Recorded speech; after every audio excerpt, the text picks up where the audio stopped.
I can do what I want when I want to do it. I can do what I need when I need to get through it. When I need someone else, can't be too proud for help, but gotta look after myself. Sometimes it can get lonely, never living in the moment. When the sun is shining, hope that I'm reminded, like how the clouds keep changing. I'm always steady rearranging, going back to the basics of what a good day is. What a good day is. And that's exactly what the day is. But it's exactly what you make it. So please don't go wasting. And I'll do the same, even if it's raining. How could I complain? And my feels got me feeling some type of way. You always free to take a break. Hope you feel what I felt. You gotta look after yourself. Sometimes it can get lonely, never living in the moment. When the sun is shining, hope that I'm reminded, like how the clouds keep changing. I'm always steady rearranging, going back to the basics of what a good day is. Of what a good day is. What a good day is. And that's exactly what today is. All right, it is that time. It's Friday. We made it, y'all. We made it through another week. Hopefully, y'all are doing great.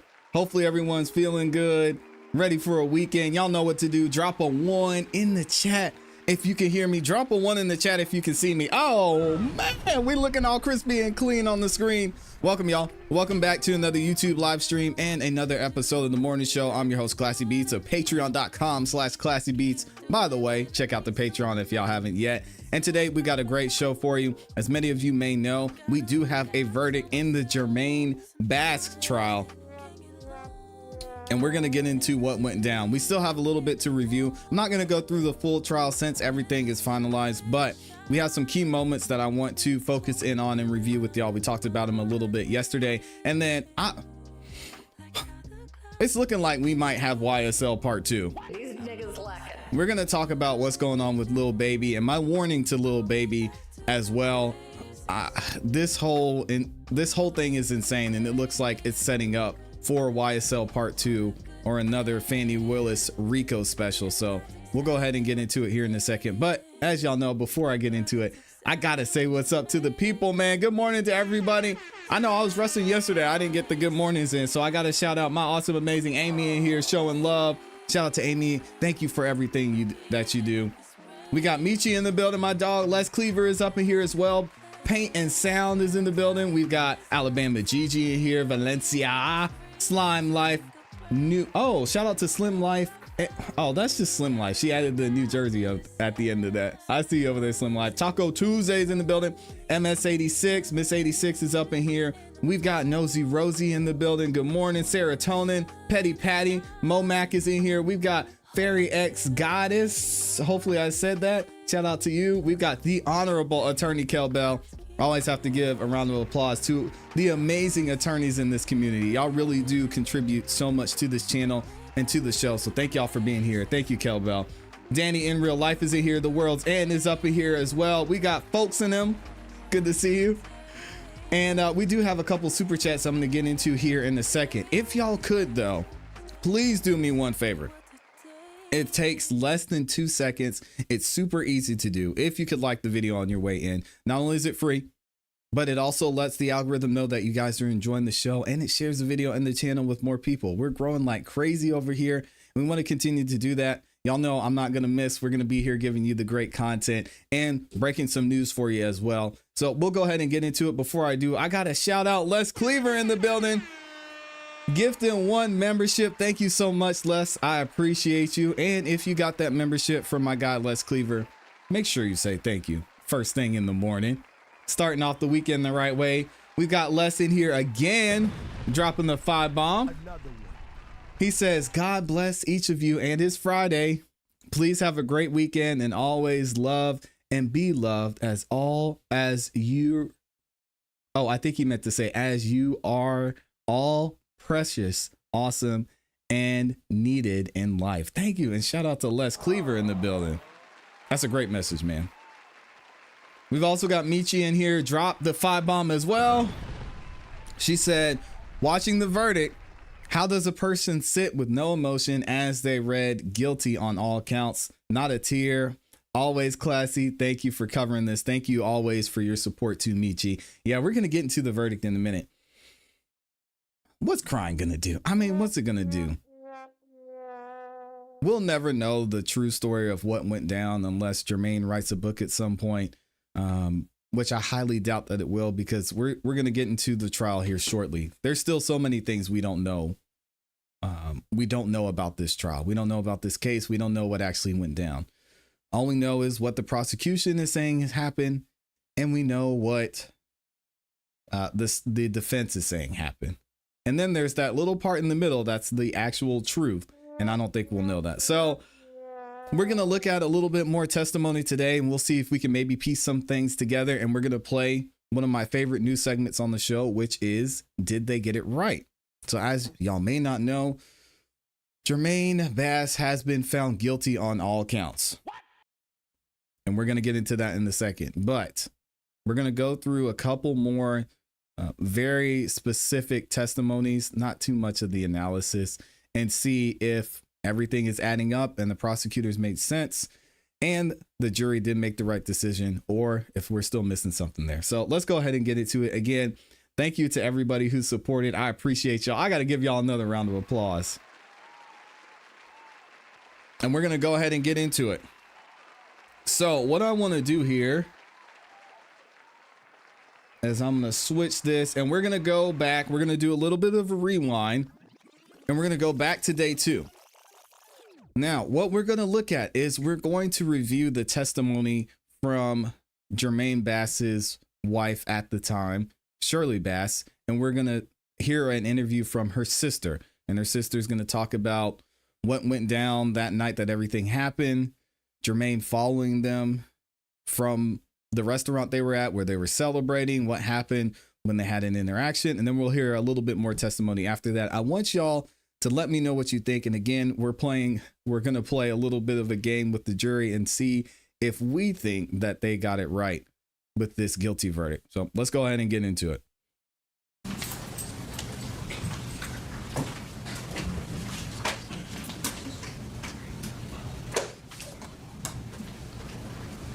Yeah, this is a tough one, man.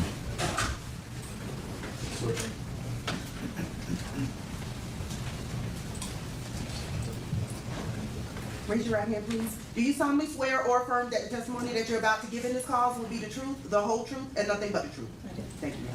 Yes, sir.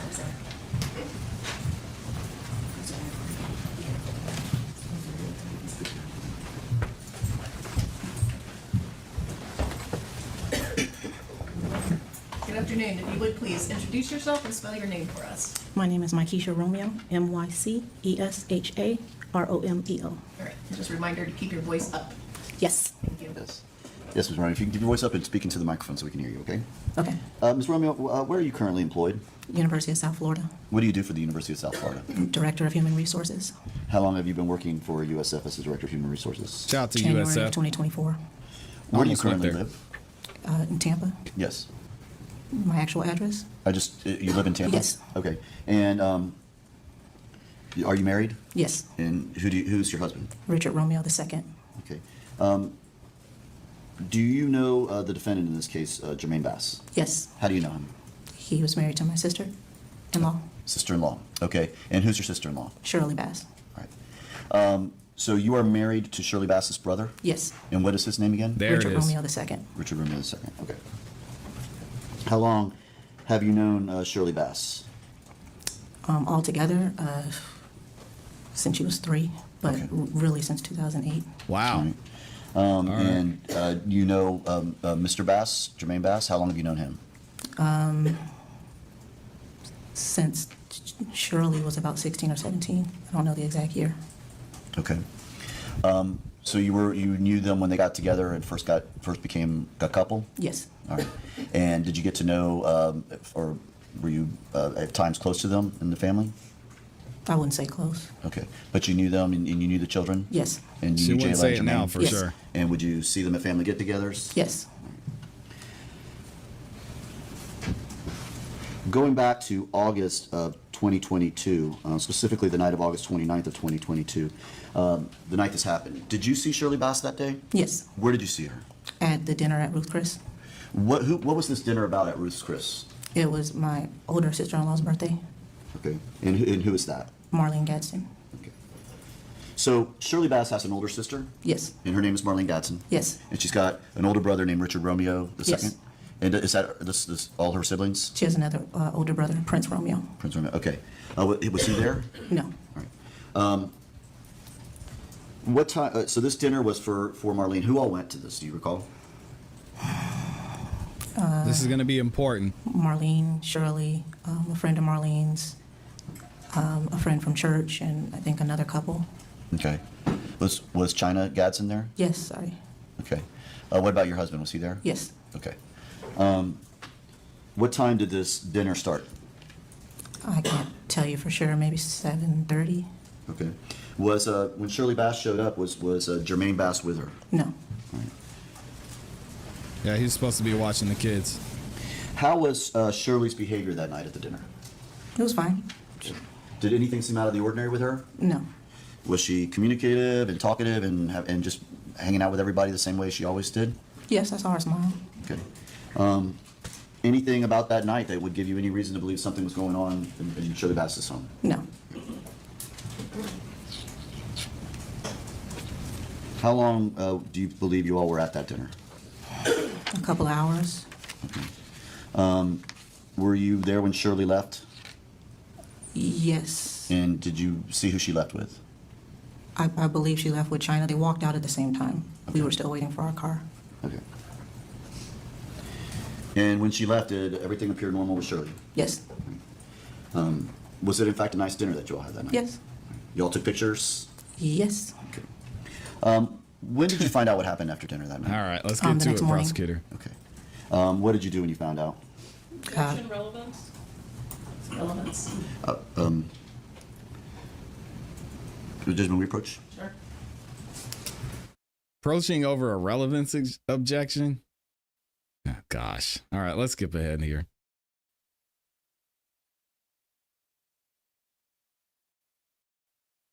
What do y'all think he's listening to? So when you found out, did you go to the hospital? Yes. Right. Were you able to see Jermaine Bass, JJ? Yes. At the hospital. What was his condition when you got there? He was in critical condition. Okay.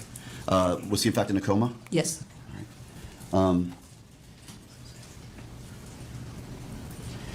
Tell me about so you knew JJ. I'm going to call him JJ just to make it clear that we're not talking about the defendant, right? Sure. Were you aware of JJ's relationship with Jayla?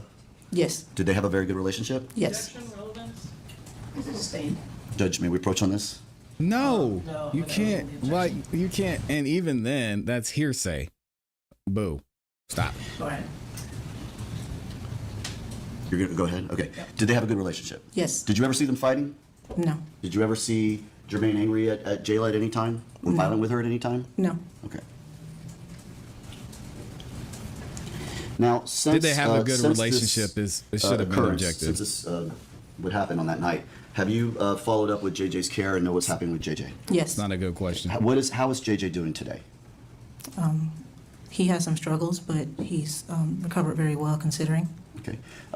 Is the bullet that was shot into him, is it still inside his head? Yes. They were not able to take it out? No. Dang. As a result of that, has that limited Jermaine's ability to do things in his day-to-day life? Yes. How so? He has trouble with processing, and he has receptive and expressive language disorder. The left side of his face is paralyzed. Wow. His left ear was closed permanently because the back, I guess, from what I heard at the doctor's appointment, Objection, hearsay. Just see what you observed. what I observed. Or what you've observed in What I've observed is his left ear is closed permanently. Okay. And you can't hear out of that left ear? Correct. As a result of this, is he not allowed to play like physical sports? He cannot play tackle football. Dang. Other than all that, though, he is still progressing and going through school normally and as any other child would. He's below a little, but he's moving through. Okay. It's been 2 years, Wait, by I'm the one way. moment.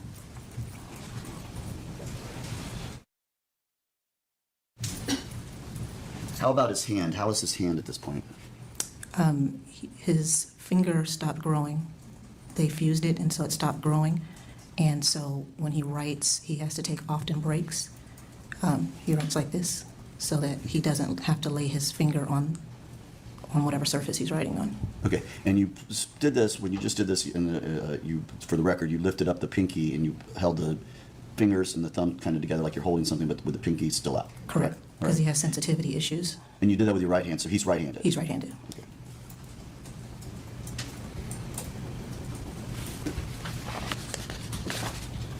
All right, Judge, I'll pass the witness at this time. All right. Cross. Wow. Good afternoon, Ms. Romeo. Good afternoon. So you are married to Shirley's brother, Correct. and you said you've known her from the time she was 3, and then there was a time that you and your husband were not together, and then you got back together and had contact with her after that. Correct. So it sounds like Shirley's siblings are older than her. Yes. Okay, and do they have a nickname that they call her? Princess. And is that the reason why you were saying that you all are not typically close, is because your husband is kind of like the big brother, almost like a father figure to her? Yes. Okay. And she hangs out with China, right, sometimes? I've seen it. Okay. Yes. And China is related how? She's Marlene's daughter. Okay. So she is technically Shirley's niece, right? Yes. But are they in a closer age range? I mean, closer than me and Shirley. Okay, closer than your husband and Shirley and you and Shirley, right? Yes. Okay. Now, you all got together on the 29th of August for Marlene's birthday dinner, Correct. and that was at Ruth Chris? Yes. Who organized that? I don't know. Okay. And did you all also have a bigger family celebration the day before for Marlene's birthday? Yes. Okay, and that was her actual birthday, right? No. Her actual birthday was on the birthday dinner? Yes. Okay. And at that point, I it don't know where sounds like she's there were going with less this. people kind of invited to the dinner part of it. It would seem so. Okay. Is that what you remember during that time? That there were less I people don't at remember that everybody dinner? I saw the day before. Okay. So you said it was you, your husband, Marlene, obviously, her boyfriend, and then some other couples, China, and also Shirley was there. Correct. And you didn't see how Shirley left, but you believe that she rode with China because they both kind of left at the same time. I believe so. Okay, but you didn't see him get in a car or anything like that. I don't recall. And nothing unusual going on that night, celebrating, typical dinner. Correct. Did Shirley seem to be in any kind of distress that evening? No. So the next day, when you find out anything happened, is when you went to the hospital? That's correct. Okay. If I could have one moment.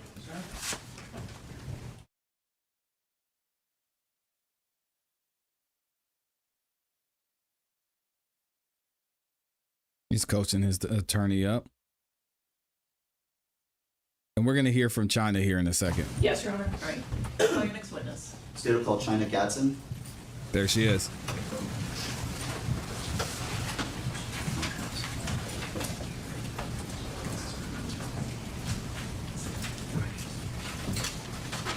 Yeah, and I don't think it was that he wasn't invited. I just think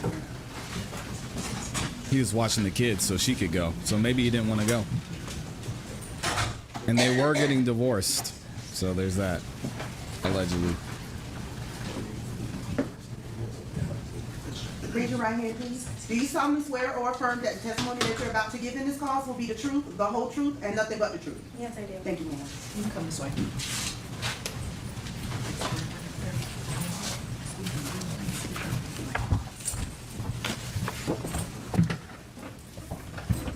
Good afternoon. If you would, please introduce yourself and spell your name. I'm China Gadsden, China, and my last name Gadsden, Gadsden. And Miss Gadsden, where are you currently living? Tampa, Florida. Okay. Are you currently employed? Yes. What do you do? I'm a home aide. Okay. Do you know the defendant, Jermaine Bass? Yes. How do you know him? Through my aunt, Who's your aunt? Shirley. Okay. Are you and Shirley close? Yes. Okay. Are you all kind of almost in the same age, even though she's your aunt? You all are similar age range? Yeah, we're like 6 years apart. Okay. And so you and your aunt would go out from time to time? Yeah. All right. Would you see the defendant from time to time? Yeah, like family events. Okay. Do you know their children, Jayla and Jermaine? Yes. All right. Do you remember the night they were shot? The mom never got Yes. on the stand, no. Where were you that night? I was at home in my apartment. Okay. Prior to being at home in your apartment, were you did you do anything else earlier in the evening? Like that night we went out to Ruth Chris, a restaurant. Ruth Chris, and that's over in the West Shore area, correct? Yes. Okay. How did you get to Ruth Chris? Well, my aunt Shirley, she picked me up and we drove there together Okay. Where did she pick you up? at my apartment Where was your apartment back then? on Bruce B. Downs in Bears. So you were relatively close to where she was living at the time as well? Yes. Okay. When she picked you up, was it just her? Yes. It was just the two of you in the car? Yeah, just the two of us. All right, you did not see Jermaine? No. Okay. How was she when she picked you up? She was normal. Okay. Did you all go straight to the restaurant? Yes. You say her demeanor was normal. Did she appear upset, worried, anything like that? No, not worried, not upset. She just seemed her normal self. Yeah, just normal. Okay. How was the dinner? It was fun. Everyone got along? Yes. Was Jermaine at the dinner at all? No. Did you ever see him come into Ruth Chris or any time inside? Was he of Ruth's Chris? invited? No. Okay. Who all was there? Do you remember? It was my mom and then. And your her- mom's Marlene, correct? Yes, Marlene. Her boyfriend Tyson, my uncle and aunt, and then my other aunt Shirley, and I don't know the other couple that came. All right. What was Shirley's behavior like at dinner? It was normal. Like we all had a good time. All right. Did anyone overdrink too much? No, All right. Do you recall how much Shirley might have had to drink? we just had like one glass and that was it. Okay. When it came time for when the dinner was over, what did you all do?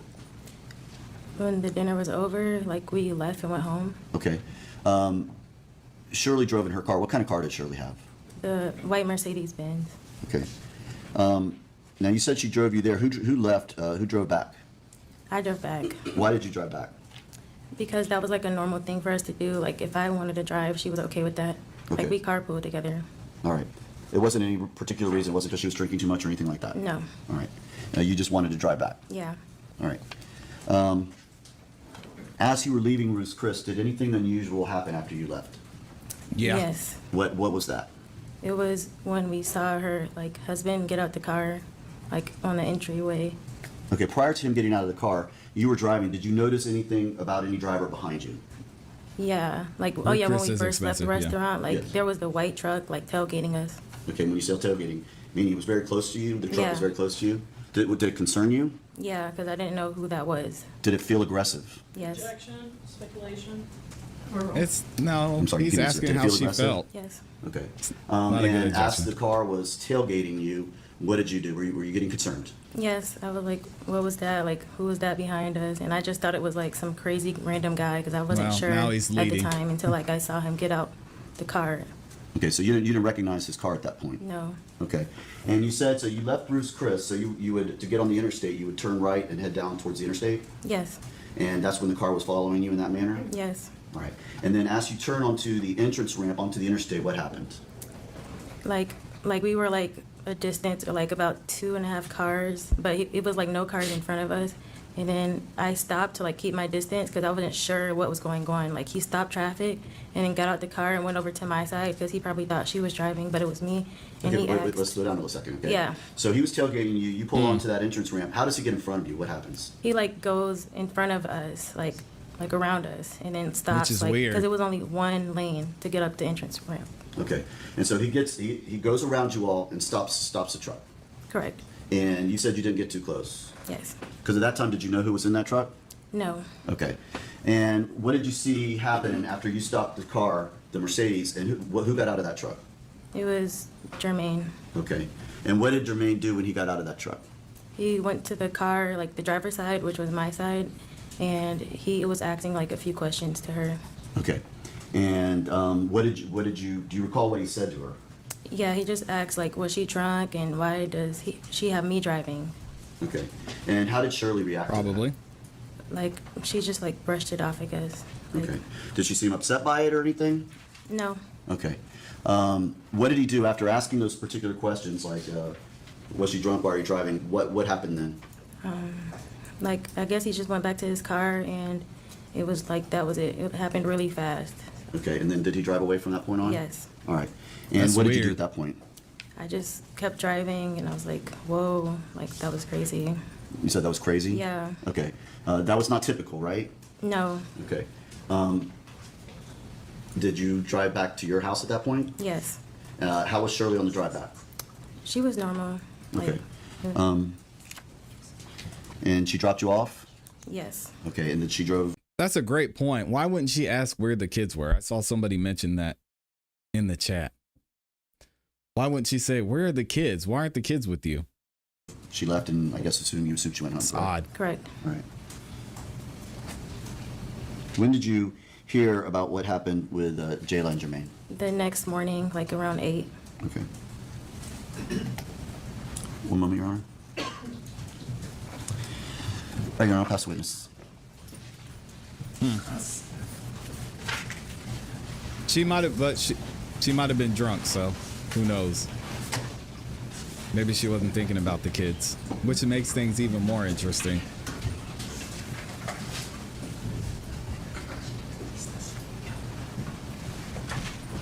Hi, Ms. Gadsden. Hi. Now, Marlene is your mom, right? Yes. And you all went out to Ruth Chris back in August of 2022 to celebrate her birthday? Yes.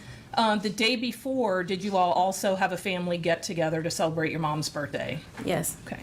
So this get together at Ruth Chris, who put that on? I'm not sure. I don't recall. Okay. Was it a last minute kind of surprise dinner for her? I don't remember.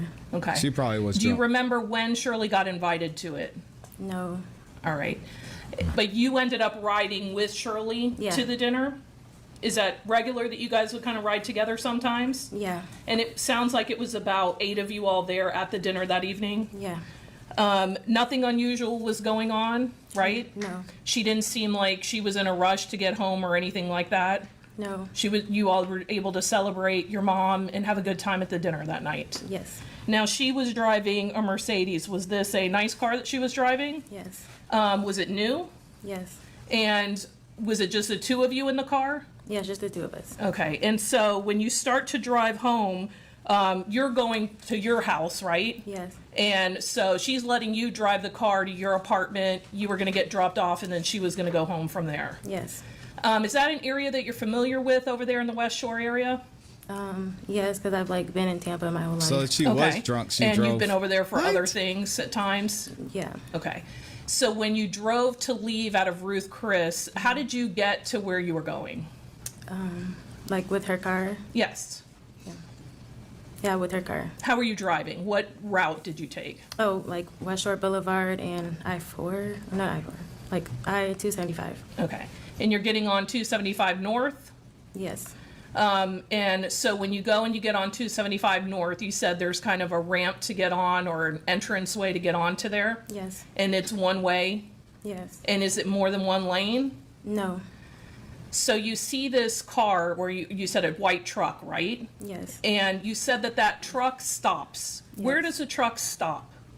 Like on the entryway, like in front of us. Okay, on the same entryway that you're driving on, this car or this truck stops in front of you and somebody gets out of it and you're saying that that's Jermaine, right? Yes.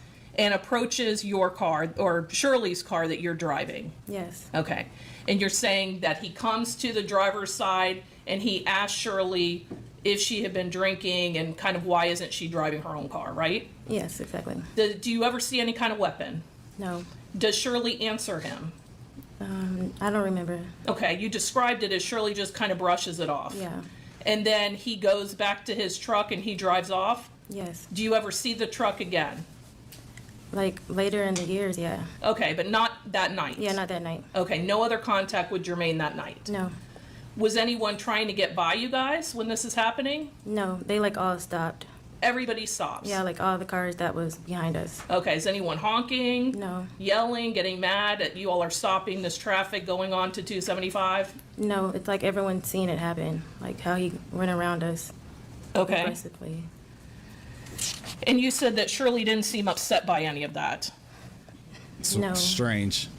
When you start to drive, you get to your apartment, right? Yes. Does Shirley stay with you? No, like she goes home after. She drops me off. Okay, so she wasn't worried about going home. No. And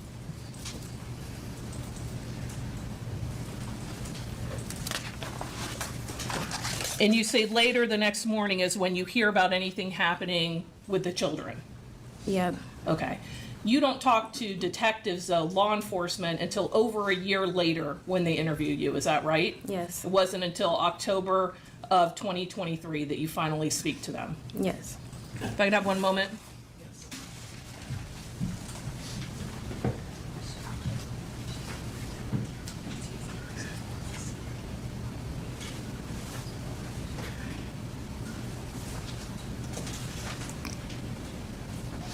Nothing further. No redirect, Your Honor. All right, you can step down, ma'am, thank you. She released from her subpoena? Yes, Your Honor. Yes, Your Honor.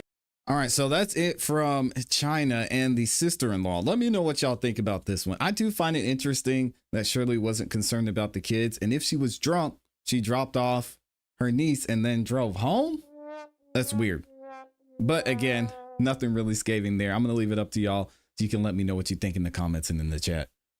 Let me see if I missed anybody in here, and we might get right into our next topic. Shout out to Slim Life and Jay. Slim Life, New Jersey, I'm gonna guess. In here with the 10 bomb says, thank God it's Friday. Enjoy your weekend, Classy and Amy and the CEB family. Best channel and chat on YouTube. You know what time it is.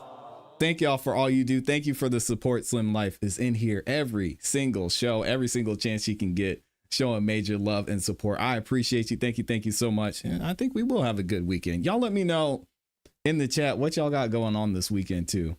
What are y'all getting into? We got softball and baseball games this weekend, so that's going to be a lot of fun. Spend a lot of time at the ballpark, but other than that, no complaints. Thank you again. I appreciate you, Slim Life. So let's go ahead and we're going to keep it moving. We're going to get into day 3, and we'll go ahead and go straight into closing arguments and see again what the prosecutor and what the defense are saying here. Did they get it right? Did the jury get it right in saying it was guilty? Let's find out and see what the summary is here.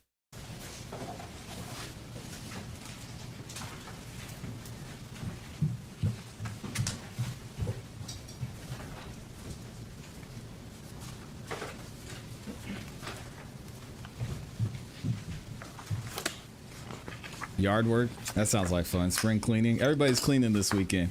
I ain't mad at it. Members of the jury, we end right where we began. It was an accidental discharge. I was trying to take the magazine out and it went off. They was both in bed. I was in their room. Those were the statements of the defendant, Jermaine Bass Jr. Stuff. Mere minutes after he murdered his daughter while she was laying in the top bunk of her bed. Those were his statements as he was holding his son, who was profusely bleeding from a gunshot wound to the side of his head that he caused. It was an accident. I was loading the magazine. I was in their room. Those statements you heard on the body-worn camera of Adam Rahman, that HCSO deputy who first responded. I want to draw your attention on that same body-worn camera to the timestamp of 22:46:20, right after he made these statements. The defendant was asked, "What happened upstairs?" He looked straight at the deputies and he said, "Nothing happened upstairs." That man uttered those words, "Nothing happened upstairs," when he knew that his daughter was on that top bunk with a gunshot wound to the middle of her forehead, and she was bleeding out and she was about to die. He said, "Nothing happened upstairs." He didn't beg them to go save her. He didn't beg them to help her. He said, "Nothing happened upstairs."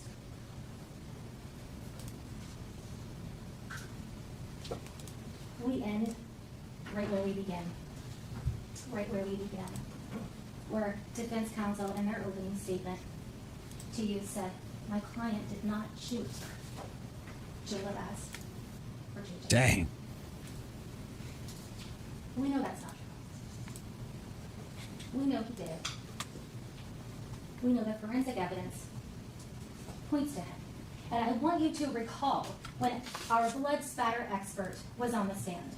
She said to you, "The scene will guide you to collect the evidence that is relevant so that you can piece together what happened." And members of the jury, that's exactly what happened throughout the duration of this trial. The testimony and evidence are pieces that, when laid together, form an arrow that point to the guilt of only one person in this case. The defendant murdered his 5-year-old daughter as she was sleeping, and he tried to murder his 8-year-old son, JJ.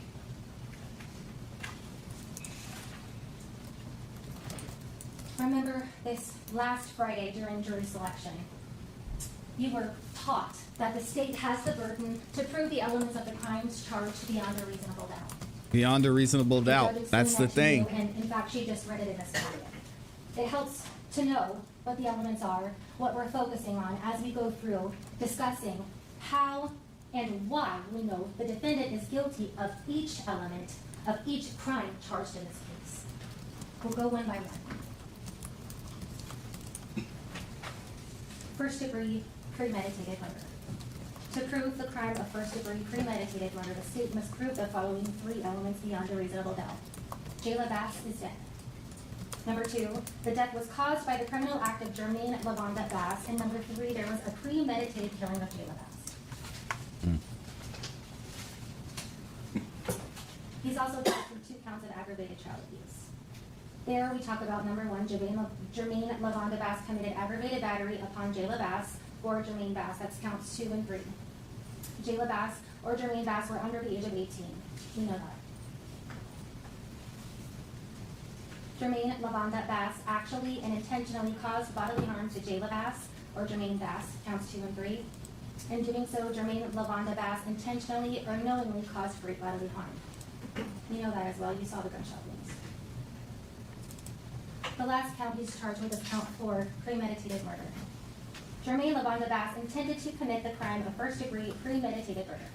Number 2, Jermaine Lavonda Bass committed an overt act toward the commission of first degree premeditated murder that went beyond mere preparation. Premeditated Number 3, murder is a tough one for me. Lavonda Bass failed to complete the first degree premeditated murder. How do y'all feel about that? Premeditated murder. Are you buying it? Was this premeditated? I don't know, man. I'm not seeing premeditated murder in this instance. Let's talk about how and why we know the defendant is the one who pulled the trigger. And let's talk about how and why we know that he did it intentionally. We know that the defendant started out his night Premeditated murder seems a little... by leaving his 5-year-old and his 7-year-old home alone in their beds. We know that's true. 5 and 7, home alone at nighttime. We know that he followed his wife Shirley to her family dinner in the West Shore area at Ruth's Chris restaurant. How do we know that?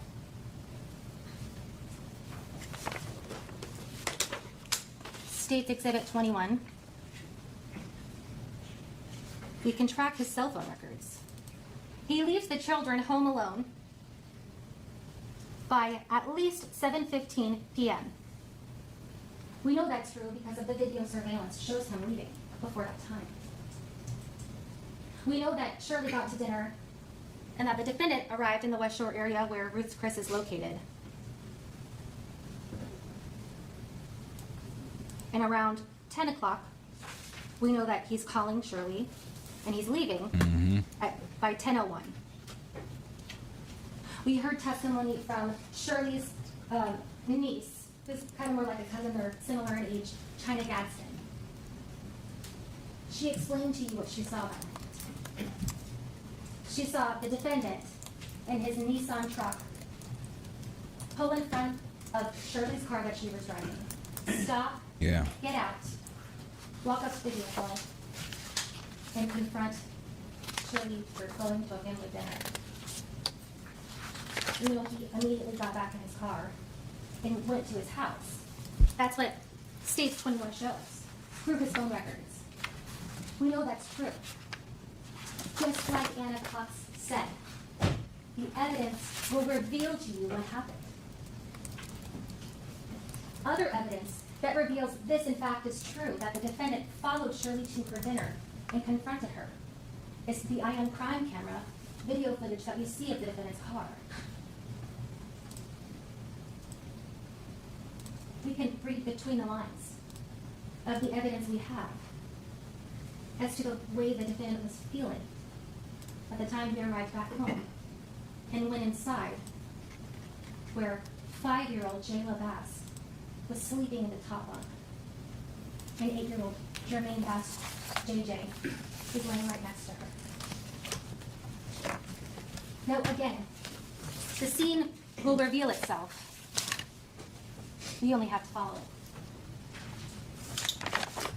We know that the children were in the bed together.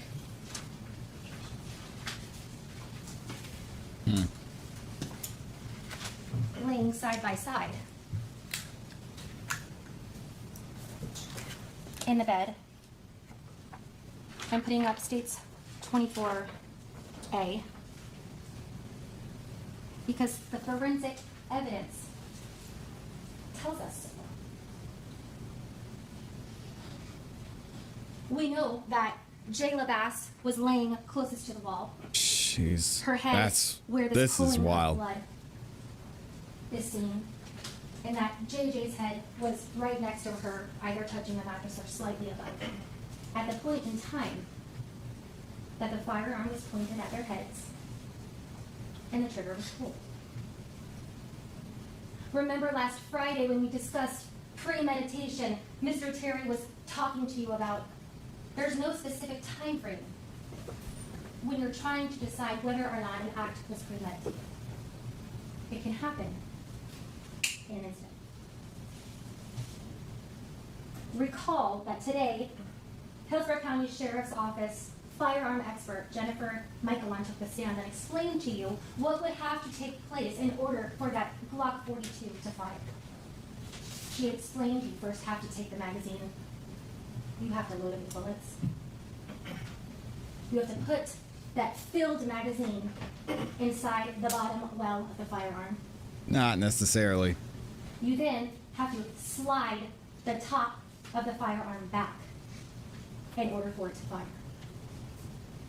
Then, like she explained, when she's firing these firearms regularly during the course of her investigations as a firearm expert, she uses 2 guns to be able to safely and precisely point and aim within a 6-inch area. Loading the magazine with bullets, putting the magazine inside of the firearm, sliding the top back to make it ready. There's no And she evidence of further that. explained, not only do you have to point it and aim it, each time you pull the trigger, you have to pull it hard enough to first compress the trigger pull safety and then the trigger itself. And she explained to you that because it is not an automatic firearm, that each time you pull the trigger, you have to pull it and let it go, and pull it and let it go, and pull it and let it go, and pull it and let it go, and pull it and let it go. And members of the jury, that evidence is the scene itself, the evidence revealing to you what premeditation is. All of those steps is the scene revealing to you through evidence what premeditation is. Look at the bullet holes.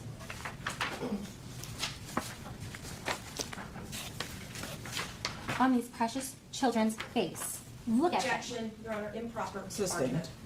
I Look. ask the jury be disregarded. Right. The jury's to disregard the last statement by the prosecutor. Speak facts. Let's talk about the facts. Look where the bullet holes are located. Yeah, and that's a great point. Danny in real life says, I believe the jury has doubts just like us, but looking at those photos, sir had to go. Somebody had to go. All of them need to go. I'm with you on that. You see gross negligence by both parents in this instance, leaving the kids at home, not being concerned about the kids, having loaded weapons, not in the safe, multiple rounds of ammo. It's already, and then your daughter ends up dead, son ends up shot, and his life's changed forever. Yeah, it's sad. On Jayla Bass's head. Those are aimed, precise, deliberate bullet holes. That is not an accident. That is not loading the firearm and it going off. Those are aimed, precise, deliberate shots. Shots that require some sort of control over the firearm.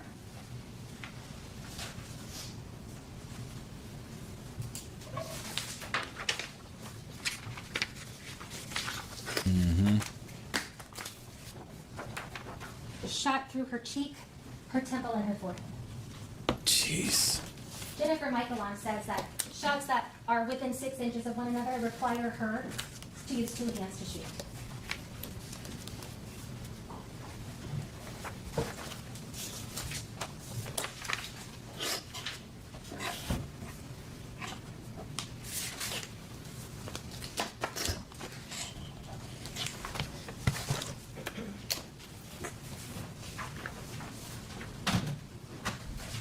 This is the shot No, there were multiple on the bullet son shots. of JJ's head. Now, recall he's laying right next to his sister in the bed, the top bunk. We don't know what order they were shot, but consider the proximity when deciding how deliberate these shots are. Consider the proximity when deciding how precise they are. That is the evidence revealing to you premeditation, intent, and deliberate shots. Shots that are aimed at the most crucial part of a human being's body.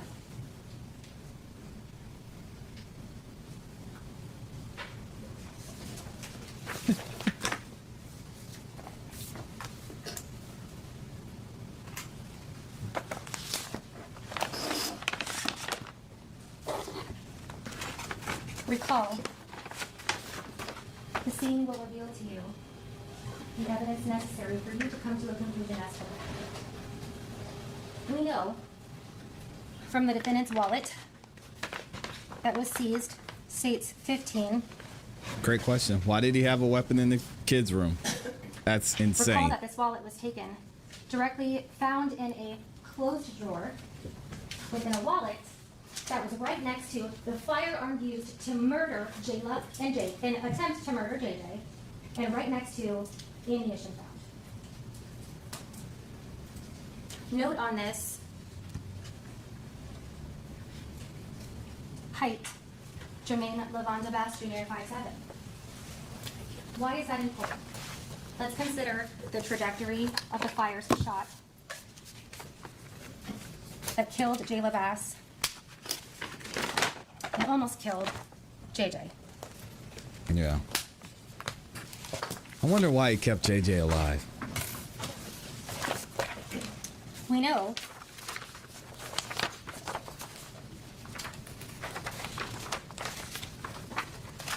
that the children were laying next to each other. We know that the blood shown in the pulling of this photo of the top mattress belongs to Jayla Bass because of the head. Consider the trajectory of the bullets you see. Knowing the bunk bed is, topmost portion of the bunk bed is 5 feet 5 inches tall. The defendant is taller than that. We know that Yeah.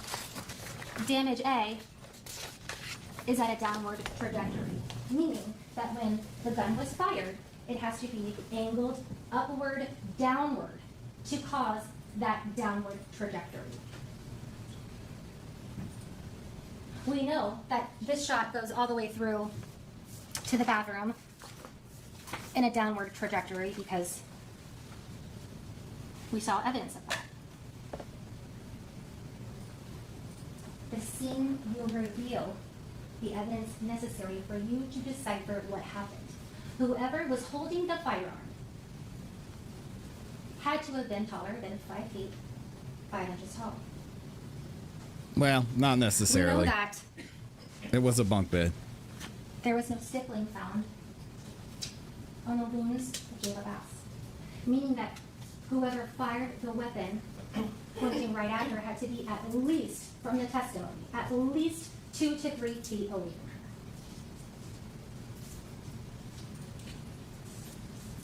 If you follow the trajectory of the bullet holes that you see here, take them out 2 to 3 feet, that takes you off the bed. At a height consistent with the defendant holding his hand above the rail and pointing it downward.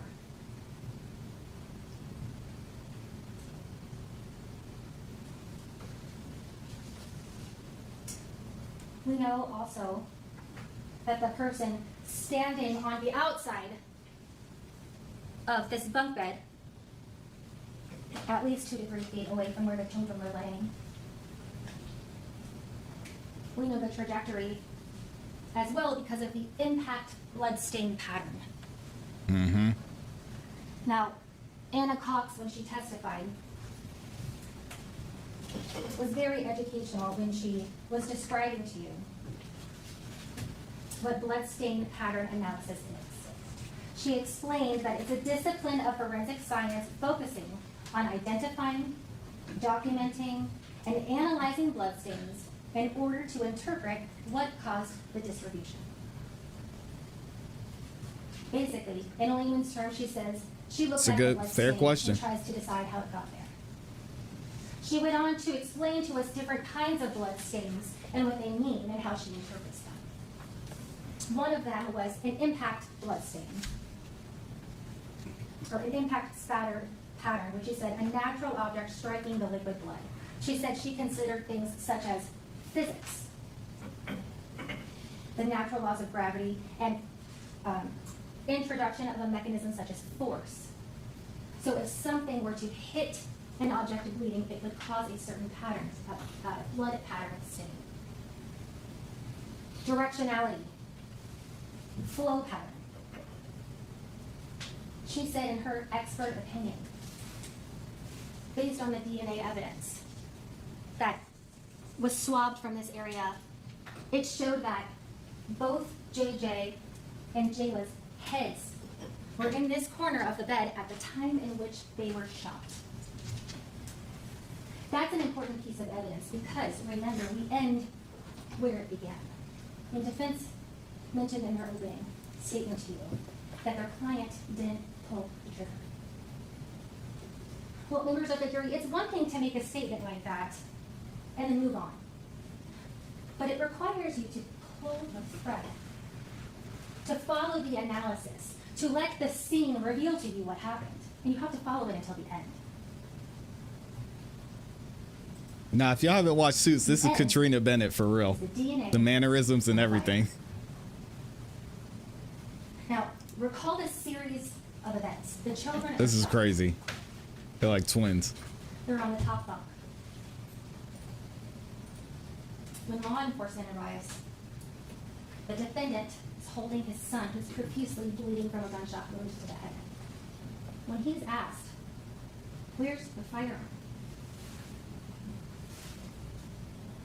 he explains to the deputies that it's on top of a dresser, and later explains that it's in the drawer. In the Mistake master number bedroom one, talking to the police. of the dresser. So let's keep pulling the thread, because what does that mean? It means that after he murdered his daughter Jayla, and after he shot his son in the temple, that he left them there, walked all the way past 2 bathrooms into the master bedroom, and he opened up that silver drawer. He put the gun and the magazine inside, and he closed that dresser drawer before doing anything else. But why? As Ducky Dexter said, why? The gun was in a closed dresser drawer. If an accident happened in the room with his children, would not a reasonable parent render aid immediately? Objection, Your Honor, improper argument. Overruled. It's not reasonable to believe that it was an accident. It's not reasonable to believe that after this firearm accidentally discharged 5 times, that someone would then walk past 2 bedrooms into a different room, open a drawer, place the firearm inside of that drawer, and close it before doing anything else. It is not reasonable to believe. We also know the defendant didn't call 911. Objection, improper argument, Your Honor. Sustained. The phone records show that at 10:34, the defendant dialed out to a number belonging to his mother.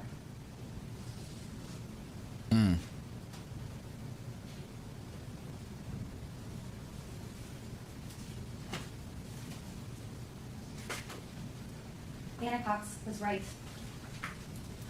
The scene reveals the evidence necessary for you to come to a conclusion as to what happened. The defendant loaded his firearm with a magazine. He slid it back to load it. He then stood on the outside of that gray bunk bed, put his arm up and over the railing, and fired at his children as they lay sleeping in the top of the bed. Dang. The evidence reveals that he shot his daughter Jayla 3 times and she died. The evidence reveals that he shot his son JJ in the temple, causing severe injuries that he still suffers from. The DNA puts the firearm in his hands. The trajectory puts the firearm in his hands. And members of the jury, the evidence, when put together, forms an arrow pointing at the guilt of only one person in this case. The defendant, Jermaine Bass, murdered his daughter, Jayla Bass, who was 5 years old. And he did it with intention, he did it with precision, and he did it with premeditation. I don't know. The defendant tried to kill his son, JJ. And he did it with intention, he did it with precision, and he did it with premeditation. And the law and the evidence demand that you find him guilty.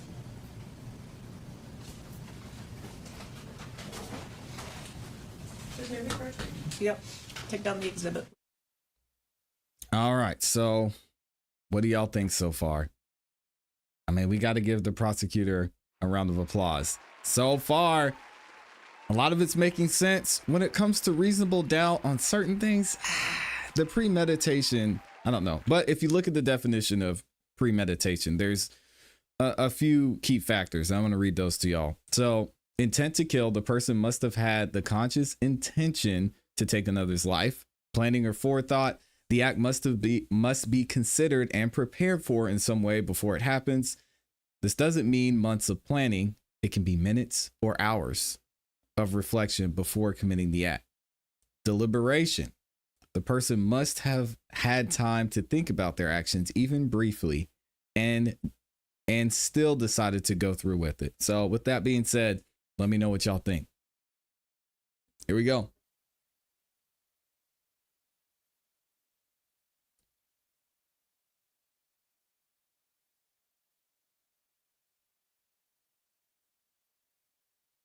Let me skip ahead. Hold on.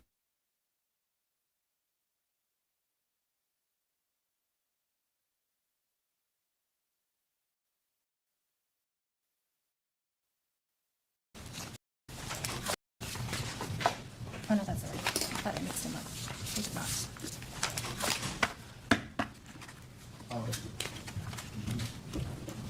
Y'all think he's protecting the wife? I don't know.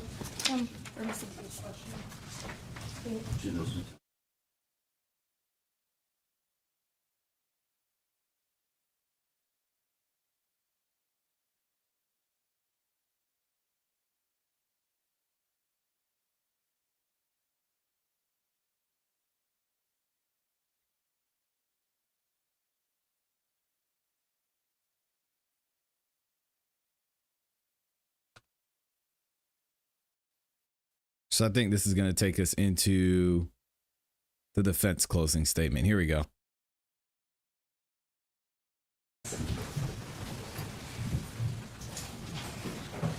Amy thinks they got into a domestic dispute. Talking about everything Mr. Terry talked about in the opening statement and what he did or didn't show. But I want to first go ahead and respond to Ms. Reeder if I can. First of all, she said, these are things we know. These are things we know are true. She said that Mr. Bass left the children home alone in their beds.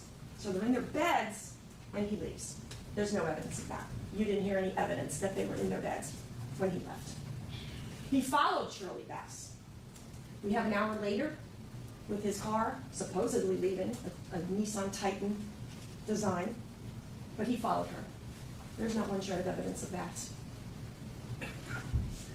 To confront Shirley for going to a family dinner is why he supposedly stopped them along on the way onto 275 at the West Shore exit. You heard not one piece of evidence that he stopped the vehicle. We're going to talk more about that later, but that it was to confront Shirley for going to the dinner? No, we didn't hear any evidence whatsoever about why or why not Mr. Bass did not go to the dinner. The children were laying down, we know that. Well, then why do we have bullet holes higher up? We don't know that. Ms. Reeder actually said, True. quote, read between the lines. Do you remember when she just said that in her argument? Read between the lines. Let's forget about evidence. Let's forget about burden of proof. Let's throw it all out the window, folks. Just read between the lines and convict a person of murder. She went through this elongated theory, and I think it was done multiple times, that Mr. Bass got the gun. He put bullets in it. He put the magazine in. He racked it. He took There's it into no the evidence of room. that. What I evidence agree. Did you hear about any of that? You heard not one piece of evidence of where that gun was prior to the shooting of the children. You heard nothing. We do not know. You don't read between the lines in a case such as this or in any case. There is absolutely no evidence that the state has presented where that gun was prior to the shooting, who loaded it, was in that. We know nothing. And they have to have evidence. Ms. Michelin told you that they didn't do a trigger pull. They could have done a trigger pull on that gun and given you a poundage of how much force. I think Ms. Bradley had asked her, it's about just 5 pounds. But what did she tell Ms. Bradley? The trigger pull on that gun is as easy as popping off a soda cap. Yeah. Popping off a soda cap is enough force to pull the trigger on that gun. So the state wants you to believe that Mr. Bass did all these things. Well, because that's their theory, that's what they want you to believe. He got the gun, he racked it, he put the magazine in, he pulled the slide back, all of that. There's no evidence of that. Look at the evidence, not their theory. Remember, the judge will tell you the evidence is where you look, the exhibits and the testimony. Not one piece of evidence about that. She's right. Ms. Reeder talked about the wallet being found next to ammo I guess to presume that that's an important factor. Not any ammo that could have been used in this case for certain, because there's not one thing found in the master bedroom that had anything to do with a .380. Detective Hobelman and Corporal Gabot both told you that. How do I know? How do I know that Mr. Bass's driver's license height is even correct? Not one shred of evidence presented as to that. They want you to read between the lines and assume. Whoever is holding the firearm had to be taller than 5'5". We know that, said Ms. Reeder. Where did you hear that evidence? What witness said that? No She's one right. did. Theory, not evidence. And again, going Reasonable through how doubt. he then afterwards goes into the master bedroom, does everything, puts the gun up, and closes the drawer, she said. Right? Evidence. That drawer's open, so that's not true. This is the way HCSO found it. That drawer is open. So what Ms. Reeder said there is not supported by the evidence. Dang, this is tough. There is man. not one shred of Jeez. evidence to support their theory and everything Ms. Reeder had just said to you. You've got to look at the evidence. You've got to look for the evidence. So let me go back then. In opening statement, Mr. Terry told you the following. Mr. Bass doesn't call 911. You will find out who he calls. Well, Shirley calls 911, or Mr. Evans actually calls 911 and gives the phone to Shirley. Shirley's calling 911. Why is there a reason for the spouse to call 911?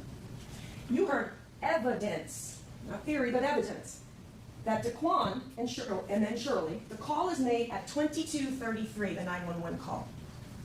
Mr. Bass does not call his mother until after that. Evidence, that's what you heard. Mr. Bass isn't calling Domino's to order a pizza. He's not calling for takeout. While Miss Bass is on the phone with 911, that is when Mr. Bass calls his mom to tell her what happened to her grandchildren. So we know from the timing that that call to the mother is definitely after the 22:33 911. Look at the phone records. It is 22:34, right after. We also know that it's a very quick call. 5 seconds may not have even have been answered by his mom. All right, number two. Mr. Terry says, Mr. Bass tells the police exactly where to find that gun. Presuming, I guess, he knows specifically because he's the one that pulled the trigger. Well, no, not quite. And Ms. Reeder even pointed this out in their argument, is he's telling them that it's on the dresser. It's not until later that he says, look in or on the dresser. Ms. Reeder even told you that. And we have no evidence of where that gun was prior to the shooting. None at all. Ms. Reeder made a comment about Mr. Bass making the statements to the deputies that first responded. The statements are made mere minutes after the shooting. Well, the 911 call is at 22:33. The statements, she said it herself in her closing, 22:46. That's 13 minutes. There it is. There's your 13 minutes. Marital discord. Mr. Terry said, oh, there's marital discord, and maybe that's why he did this tragic, horrible act. What evidence did you hear of marital discord? Absolutely none. Again, you have to look to the evidence, not their theory. Because they have the burden of proof to prove beyond and to the exclusion of a reasonable doubt. You Dang, did not she's hear about right. any marital discord from China Gadsden, nor did you hear about any marital discord from Ms. Romeo. Mr. Terry said, you will never know why. He's correct, absolutely, when he says they do not have to prove motive. You will never know why. Well, we don't. And the problem is, there are so many unanswered questions over this tragic, terrible event that took place on August 29th of 2022. Yeah. Many unresolved questions, mistakes made in this case by many different people. Too many unresolved or answered questions. Reasonable doubt. Mr. Bass didn't go to Ruth Chris because he was supposed to stay home to take care of the children. Mr. Terry said that. Where'd you hear that? Did you hear that evidence? Stayed home because he had to take care of the children. No evidence. Nada. There was no evidence presented of why he did not go to Ruth Chris that evening. Right, and so what we have ultimately is that there is no evidence, none. Something is not right in that house. Okay? What evidence did you hear that there were any problems in the house? Nada. Dang, she's cooking. Mr. Terry, Mr. Bass was angry and aggressive on West Shore and 275 when he came upon Miss Bass and Miss Gadsden. Well, no, that's not what we heard. We specifically did not hear from China Gadsden say he was angry. You didn't hear that. Nada. She claims he comes upon them, and all he says, were you drinking? You know, is that why she's driving? That's it. They're not arguing, they're not beefing, he's not yelling. Shirley wasn't fazed by it, China said. And This is all wrong, man. Dang. And, folks, that's if you believe this story. Okay, we have China Gadsden, the one, she is related to Shirley. And one of the most critical things is, if this was a big deal, and this somehow is their great motive, theory, that's what they want you to believe to convict somebody of first-degree murder, why is it not talked about earlier? China Gadsden never says a word until over 14 months later that this allegedly took place. Corporal Gaveau even told you there would be times he would call China. She'd hang up on him. I don't want to talk to you. I'm not going to talk to you. All of the behavior of everybody in this case, Mr. Bass, Mrs. Bass, the witnesses, you can consider. And their behavior and everything that got done that evening. And China Gadsden never at any time said Shirley was upset. Now, I just want to make this comment. Do you honestly believe in Florida that they're sitting there, stopped in the middle of the road, and they're just sitting there, and Mr. Bass goes out, and he says, are you drinking? Were you drinking? Because is that why she's driving? That's it, right? That there's a ton of cars backed up, and that one person is honking. This is Florida. Not one person is honking or blaring, saying, you guys need to go. So China told you. Miss Bradley asked her, well, weren't the cars like honking if this story is true? No, it's fine. They were just waiting. Come on. It's just unbelievable. This was an act to kill, Mr. Terry said. Well, where's the evidence? Where's the evidence of premeditation, the intent to kill, reflection, enough time to reflect on that? Where is the evidence that the premeditation and intent to kill was in his mind before the act? We have no problems talked about, no issues, no evidence, none. No threats, nothing. Shirley was frantic on the 911 call, of course. She's frantic, she's upset. But you gotta look at her overall behavior in this case. That's a great point. That's a great point. You should look at all of that. The 911 operator is constantly asking her, who did this? Who did this? Is the shooter still there? This is a mother. Supposedly, Mr. Bass has just shot and killed her daughter and shot her son. She refuses to answer that question. Never answers that question.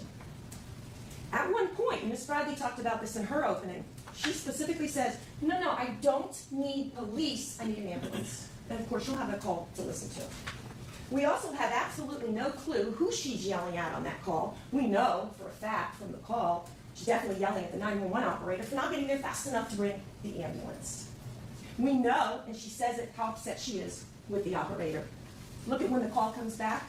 She even says, I got the same person. I got you again. So we know she's upset with the operator. Wow. And listen to that call. Did you catch the comment about what Shirley said? Her son was supposed to be sleeping, but then he ran. What? Okay. Well, that just further shows me we do not know what happened in that house at the time of the shooting. We don't, man. Before. Listen to that call. You're going to hear her say that. And She's then he right. ran. Supposedly, as Miss Reeder says, the children are shot in their beds. That makes absolutely no sense. Now, we know from Mr. Evans, Daquan Evans, that there was about 5 to 10 minutes span of time. That's what he testified to. Evidence. They need to 5 to appeal 10 minutes this. from the time he heard the shots to Shirley coming to his door, because she doesn't know the address where she lives. She doesn't have her phone. Wow. 5 to 10 minutes between the shots and Shirley coming to his door. What is going on in that 5 to 10 minutes? Ask yourself that. What is going on with Shirley, Mr. Bass, in those 5 to 10 minutes? We also know there's 2 parts of the call. There was no evidence presented by the states to show the time difference. In other words, was it 5 minutes between the calls? Was it 5 seconds? We don't know, because they didn't present that. And we certainly know, continuing in that second call, Shirley is still not happy with that operator. Take that in consideration as well as the first deputies at the scene. They're all equipped with body cam. Rahman, Rainey, White, and Jones. The big picture is what you can look at. Deputy Jones, I asked her repeatedly, who shot her son? He's asking a mother whose son has been We shot talked about in the this. head. Yep. Who shot your son? Is the person with the gun in the area, please? And what'd she say? Never. His testimony, evidence. Shirley never answered him, never answered his questions. Deputy White, evidence. The woman was yelling at the officers. We were just trying to help. Deputy White, Shirley was uncooperative in providing any answers. Evidence. Now, the state, I anticipate Mr. Terry's going to get an opportunity to come up and talk to you when I'm done. She was Please very- keep in mind what he says and think what I might say in rebuttal to that, and keep in mind he has the burden of proof. But I Why was Shirley so uncooperative with the police? No phone, not getting on the witness stand, not answering questions.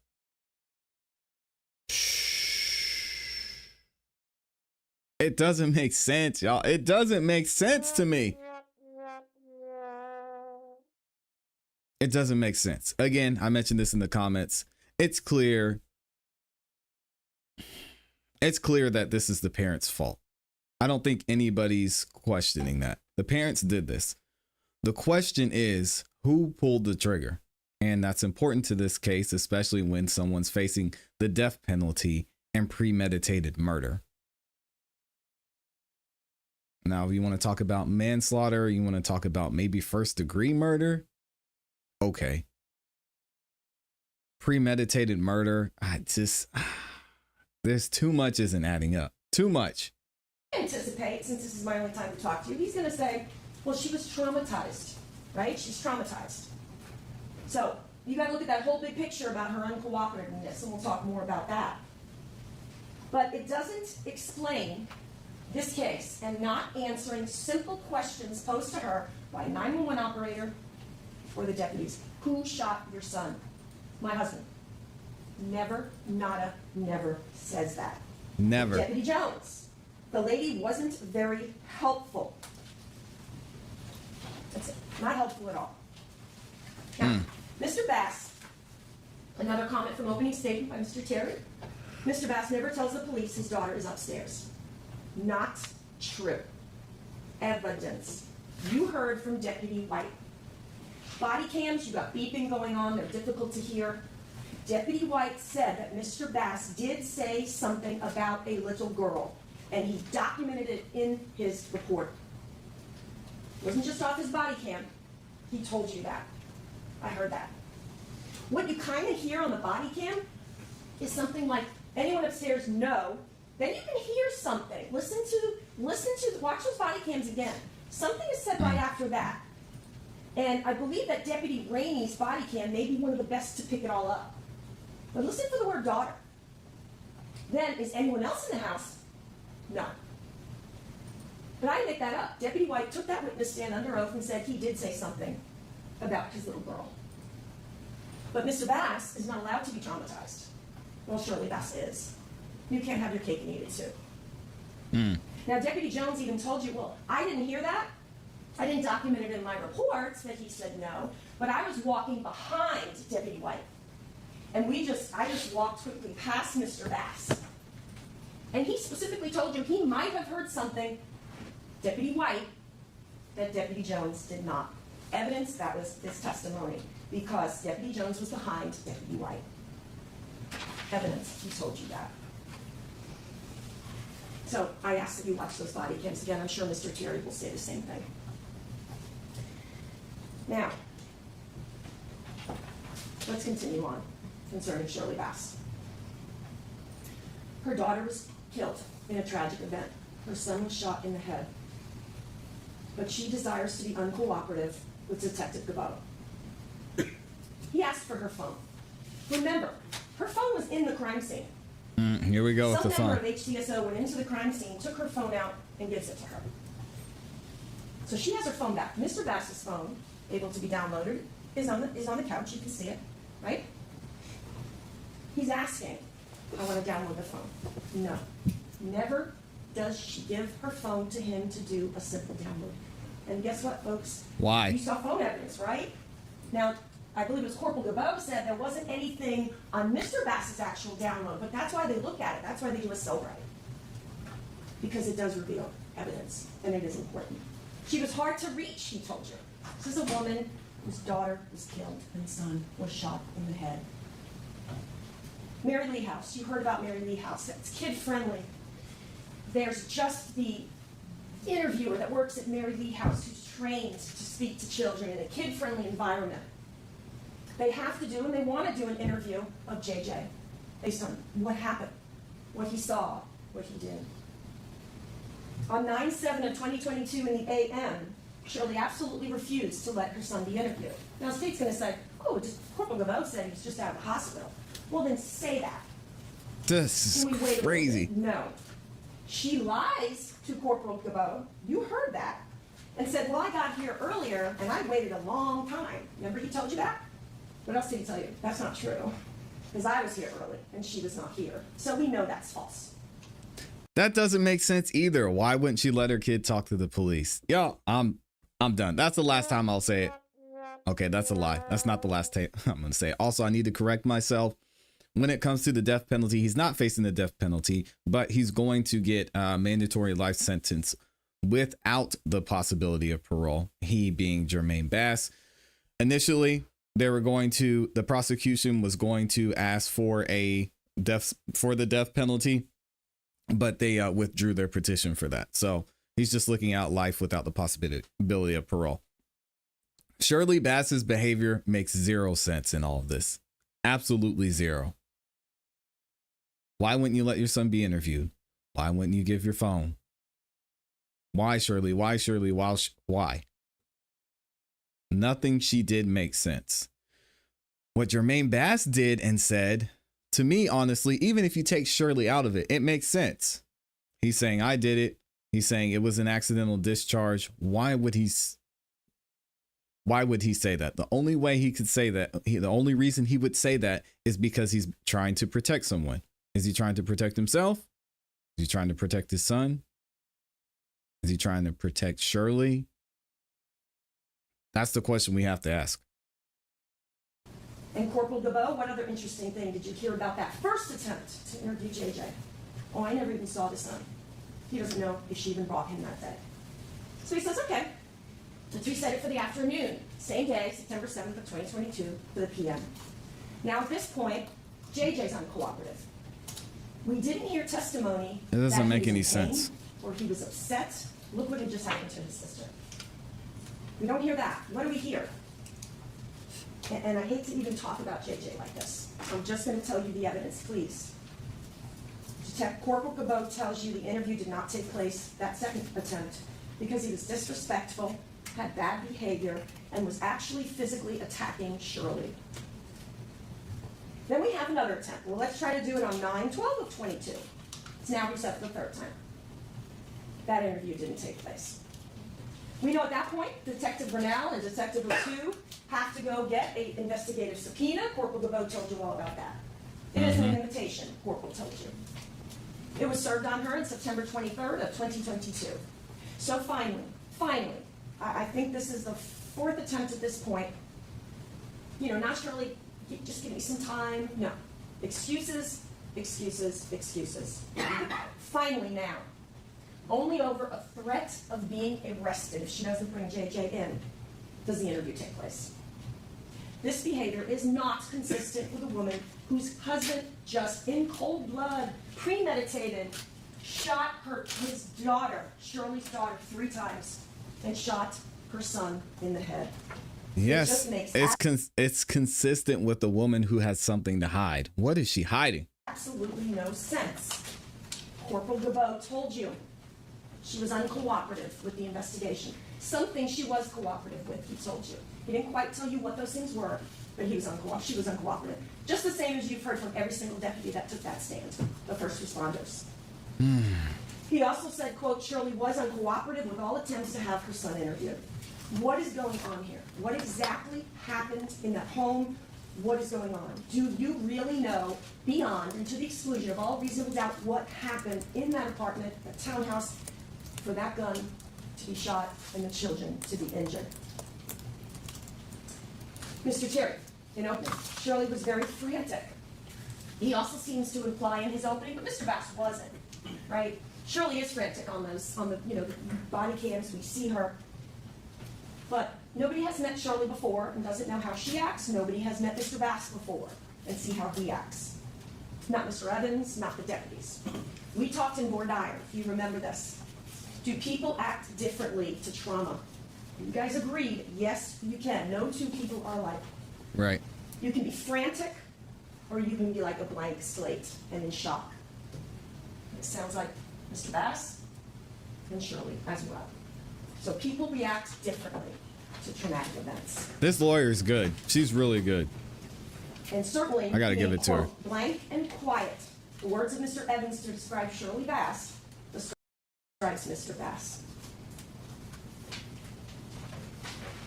In addition, you can consider what everyone else told you from the Sheriff's Department concerning Mr. Bass. Unlike Shirley Bass, he was cooperative with the investigation in all stages. Now, That's we true. also know that we hear Mr. Bass tells the deputies, come in, come in. You can literally see, watch the body cam, he's all sweaty. You can see the shine because he's sweat from trauma. Just help my child, please. I believe Ms. Ryu just said in her closing that he never asks for help or to help his children. Absolutely false. Just help my child, please, please get the paramedics. Again, evidence from the body cams. Mr. Terry, in his opening. This is wild, Mr. man. Bass said it was an accident. This was no accident. Did y'all notice that when Mr. Bass is first asked by the deputies how this happened, what does he say? He says accidental discharge. That's what he says to me first. He doesn't say I did it, I shot it. He says accidental discharge. We caught that. It's a period of time. Deputy Rainey steps outside. He notifies that they have found Jayla. And then the house is clear. Comes back in the house. They're frantically taking care of the children. Fire rescue is coming in. Later, when Deputy Rainey is asking more specific questions, then, and only then, does Mr. Bass says, it was me, I was cleaning the gun. Common sense dictates. No one's going to be cleaning a gun in a kid's room. What is going on in that house? What happened in that house that tragic evening? What happened? No. You didn't What see him cleaning happened? supplies out, did you? I submit to you, he was not in the kid's room cleaning the gun. He was protecting someone else. It just makes absolutely no sense. And evidence that you have is that we do know that there was a substantial period of time, 5 to 10 minutes between the shots and Shirley coming to ask to use Mr. Evans' phone. Why she's even doing that, I don't know, because her phone is in the townhouse where it's retrieved by one of the members and given back to her. And we know there's a gap in the calls. What did Mr. and Mrs. Bass discuss in that time period? Is Mr. Bass protecting someone? Dang. We don't know. Questions unanswered. That is when you have not proved your case beyond and to the exclusion of a reasonable doubt. So based on some of those things that we have just talked about, do you believe that this case has been proved beyond and to the exclusion of all reasonable doubt? No. There is so much reasonable doubt here. Again, the reasonable doubt is who pulled the trigger. It's not whose fault is it that it happened. Shirley and Jermaine's. Clearly, no doubt about that. The reasonable doubt is who pulled the trigger. Who pulled the trigger? I don't see. Man, I'm not seeing the evidence that points to beyond a reasonable doubt that he was the one that did it. You have to look to the state for those answers. You have come away, or we submit you kind of have come away with more questions than anything else. Please keep in mind as well, we do not have to provide you, the law says, and try to explain who pulled that trigger, what happened, how the shooting took place. Remember, you need to look to the state for the evidence. We do not have to give you scenarios, explain what happened, discuss what happened. You have to say, did the state prove this beyond the exclusion of a reasonable doubt? They didn't. So I want to talk about the law just a little bit, because we talked extensively in voir dire. Remember, They need the to try presumption this of in Georgia. innocence. You go back to that jury room. Keep in mind that it must be completely removed. We know we have a person and they're clothed in that presumption. That's our law in this country. It must be removed completely in order for you to consider a guilty verdict, in order to convict. Now, please don't be misled. There are no percentages in the jury instructions, but it's a way to kind of explain it to you. The presumption of innocence must be taken off of Mr. Bass 100%, right? Because that's the only way they can carry their burden and prove their case. If it's removed 50%, there's reasonable doubt. If it's removed 75%, there's reasonable doubt. If the state has only reviewed it, Judge, I'm removed going it to object to this 95%. line of argument. Sustained. There's no specific percentage as relates to reasonable doubt. It's an abiding conviction of guilt. And as I told you, please don't be misled. Now, what is reasonable doubt? The judge gave the definition of it. She talked in voir dire about it and told you it's basically a doubt you can attach a reason to. It comes from the evidence, a conflict, or lack of evidence. Now, like Ms. Bradley told you in opening, this was tragic. Members of the jury had to see the photographs, listen to the evidence. Tragic. That was a tragedy, what happened that evening to those children. But you cannot let sympathy affect your verdict. I know it's hard. You cannot. The judge instructed you of that. You cannot let sympathy or bias affect your verdict. You must follow the law. And the question you need to answer is, has the state removed that presumption of innocence completely? And if they have not, No. the verdict has to be not guilty. That's our law. Ms. Reeder and Mr. Terry have done their jobs. And because they've done their jobs and presented evidence does not mean they are able, through the evidence, to remove that presumption. That's going to be that's up to you guys. As the judge told you in the jury instructions, I believe you have the copies, you get to go back there, the presumption of innocence must be overcome by the evidence beyond and to the exclusion of a reasonable doubt. And also remember, the abiding conviction of guilt and conviction of guilt. Judge gave you the instruction, we talked about it in voir dire, you have the instruction. That part of the instruction starts off talking what reasonable doubt, which is a concept sometimes hard to define, is what we talked in voir dire about. It's not a possible or speculative doubt. I told you that. However, if after carefully, or on the other hand, I believe it says, on the other hand, after carefully considering and weighing the evidence, there is not an abiding conviction of guilt, or if you have a conviction of guilt, but it is not stable, it wavers and vacillates. That means, and shows you the charge has not been proven beyond and to the exclusion of all reasonable doubt, and the law requires, it's tough in a case like this, but the law requires a not guilty verdict. That was what we were talking about. Mr. Terry, I stole from him in voir dire when he used the waver and vacillating to talk about premeditation. Same thing. You go into your closet that morning and you're trying to decide what to wear, and you can't quite decide. It's waver and vacillating, going back and forth. And if you can even have a conviction of guilt. No abiding conviction of guilt or conviction of guilt, but not wavers or vacillates. It has to be by law, not guilty. So if you go back in the jury room and you're thinking to yourself, well, he's possibly guilty, he may be guilty, he could very well be guilty, he's probably guilty, then you're having a reasonable doubt. And please keep in mind that we do not have to have proved Mr. Bass's innocence, rebutted anything that was said. I think we showed you quite a bit, and a lot of the problems and errors in this case. But at this point now, we're at Wednesday, there's just too many questions in this case to overcome that presumption of innocence. And those questions have not been answered. You cannot look at Ms. Reeder or Mr. Terry's theory. Evidence, evidence, evidence. As I said in jury selection, what does not guilty mean in our country? Well, that's exactly what it means. Not guilty means the state has not proved their case beyond to the exclusion of a reasonable doubt. So with our laws, do you have to sit there and go, I'm totally convinced he didn't pull the trigger? That's when I say not guilty. No. Our law says if the state has not proven their case beyond to the exclusion of a reasonable doubt and remove that presumption of innocence through evidence, not theory, then you have to, by law, return the not guilty verdict.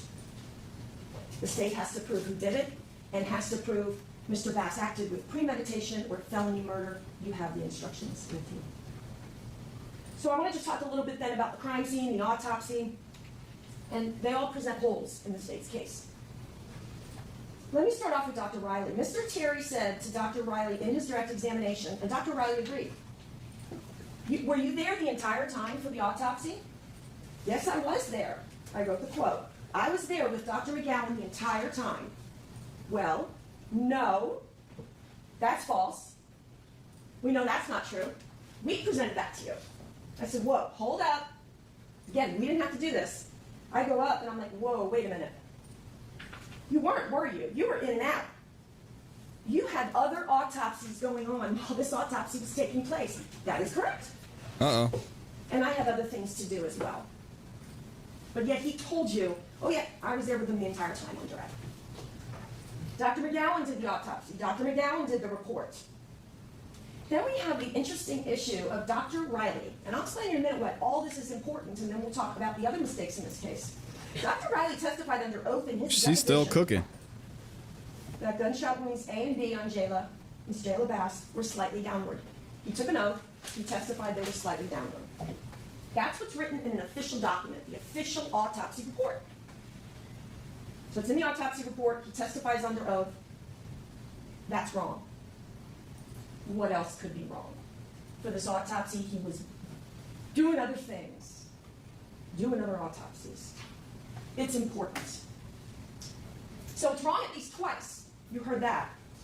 And it's funny because my last thing to him was, but didn't I even ask you in your deposition when you were under oath, did you find any errors in that report? And you said no, and I think his exact words were, this is something I would say. Okay. So Mr. Terry gets back up on redirect, but does that have anything to do with the cause and manner of death? And Dr. Riley says, no, I have not changed my cause and manner of death. From the autopsy he did not conduct. Why does it matter? What the autopsy showed matters. What the autopsy didn't show matters. Stippling matters. Direction matters.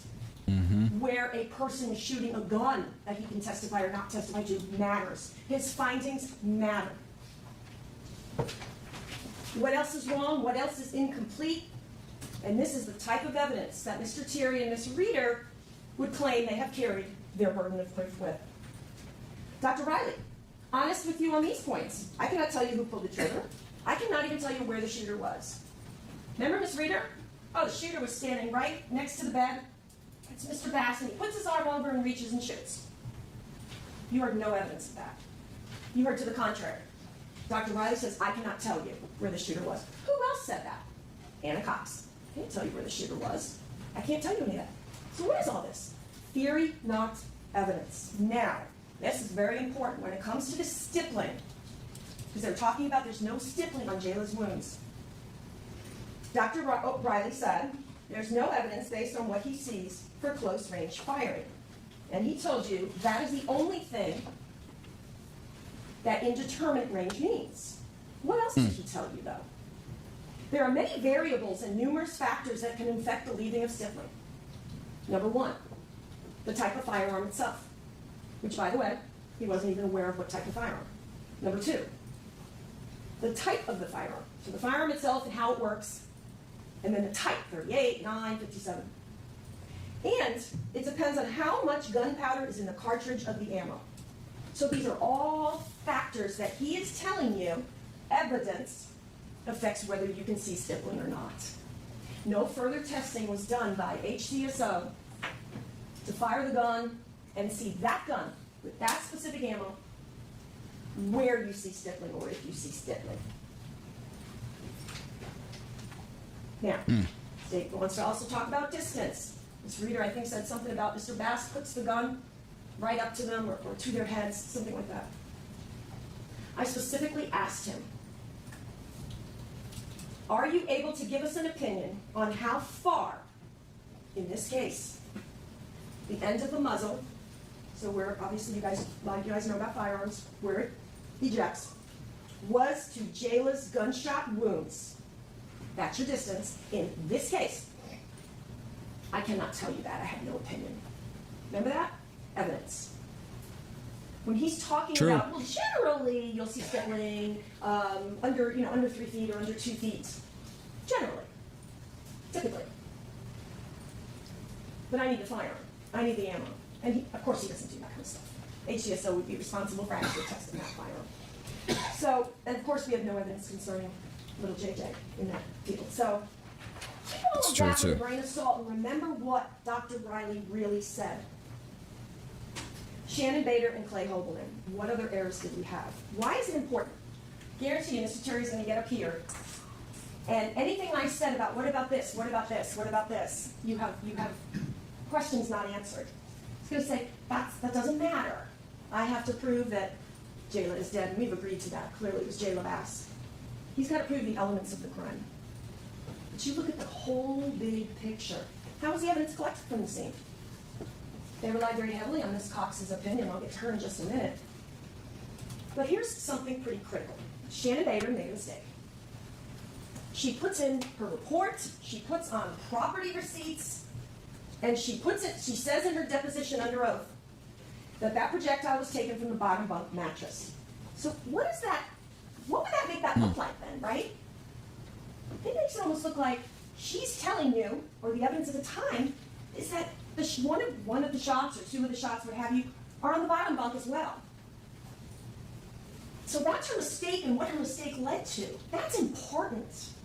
That's important. Because we know that's not the case. But yet when you look at this, wait, what is their scene saying? I think Ms. Reeder said it 5 or 6 times. What is the scene telling you? What is the scene telling you? The Sheriff's Department collects a metal clip, evidence marker 1, for like gauze when a person has a wrapped up arm or something like that, a little metal clip. And they collect, or they document it. I wasn't sure if they collected it or just documented a piece of gauze on the top of the staircase. That was important enough to do. Well, what wasn't important enough? Let's go over that. Gunshot residue testing. You have the kits, you can do it, and then send it off for testing, which they told you they can do, but they did not do. Now, I believe Ms. Reeder or Mr. Terry was talking to, I think, Corporal Gabot today. And he says, well, you wouldn't bother to do that on Mr. Bass because he admitted he shot the firearm. And he said, well, yeah, that's why I didn't bother with him. What about everybody else? Everybody else was at the scene. The medical examiner's office had some sort of question concerning, you heard about this, whether they should swab poor little Jayla's hands. Because her hands are bagged to protect it. What did Clay Hobelman say when he spoke to somebody at medical? Nah, we don't need any special processing. We're not worried about that. So there's a lot more to that picture. There's only one swab done on that entire top mattress, and that's the swab over towards the pillow that came back as little JJ. One swab is done on the entire, and I'm only speaking of top of the mattress, to determine or try to determine possible positions of the children. I asked Detective Hobelman, well, why wouldn't you do, look at all that blood. Why wouldn't you do some other swabs? I'm not talking about the frame, I'm not talking about the wall. I'm not talking about the staircase, where we know we have little JJ's blood. Why would you not send out some more swabs? You have blood on the east end, in the middle, and on the west end. We can tell from the evidence Jayla is clearly somewhere near the pillow, yes. But I asked him, why did you only send swabs from the magazine, the trigger grip, the slide, and the one swab that Anna Cox wanted done on the comforter? Well, it would take too long. It takes a good 12 months to process things. I wouldn't have had it ready for trial. So that's why I didn't bother. That was his answer. I don't make this stuff up. That was his answer. What did I talk with Ms. Weinstein? I hope it is. I'm not mispronouncing that. We talked about her reports, right? 3 months. And that's 3 months from the evidence coming into FDLE, being in their evidence vault, eventually making its way to her area, being processed, filing a report, and authoring a written report. 3 months on pretty much everything she did. There was plenty of time to process this scene better, so maybe you would have your questions answered. This was mid-2022. It is 2.5 years later. The only swabs that are done on the frame, not where B is, where they saw a substance. We saw red substance on the frame all down on the east end. And I'll get to the comforter in this Cox in a minute. All swabbing over there. I'm not talking about swabbing on the west end, but clearly we have the coagulation. And where little J let it shot. We have it on the west end. We have it in the middle. We have it on the east end. We have it on the walls and the freight. Look at that east side. Not one swab done. That would help us with movement. That would help us know. Now, Anna Cox, who does 70% of her work for prosecutor's office and police agency, she wants you to believe that every bit of blood on that comforter, because we only have the O tested, and then we have the impact spatter up on top, the one area of impact spatter, which has Jayla's DNA, and a limited inclusion for little JJ. You have the DNA results. But she's telling you that every single bit of blood in the middle of that mattress and going all the way to the east side, that's all from the comforter. You saw multiple pictures of that comforter. It's in different spots, even in the picture. Walls, frame, and mattress. We know it's moved by first responders.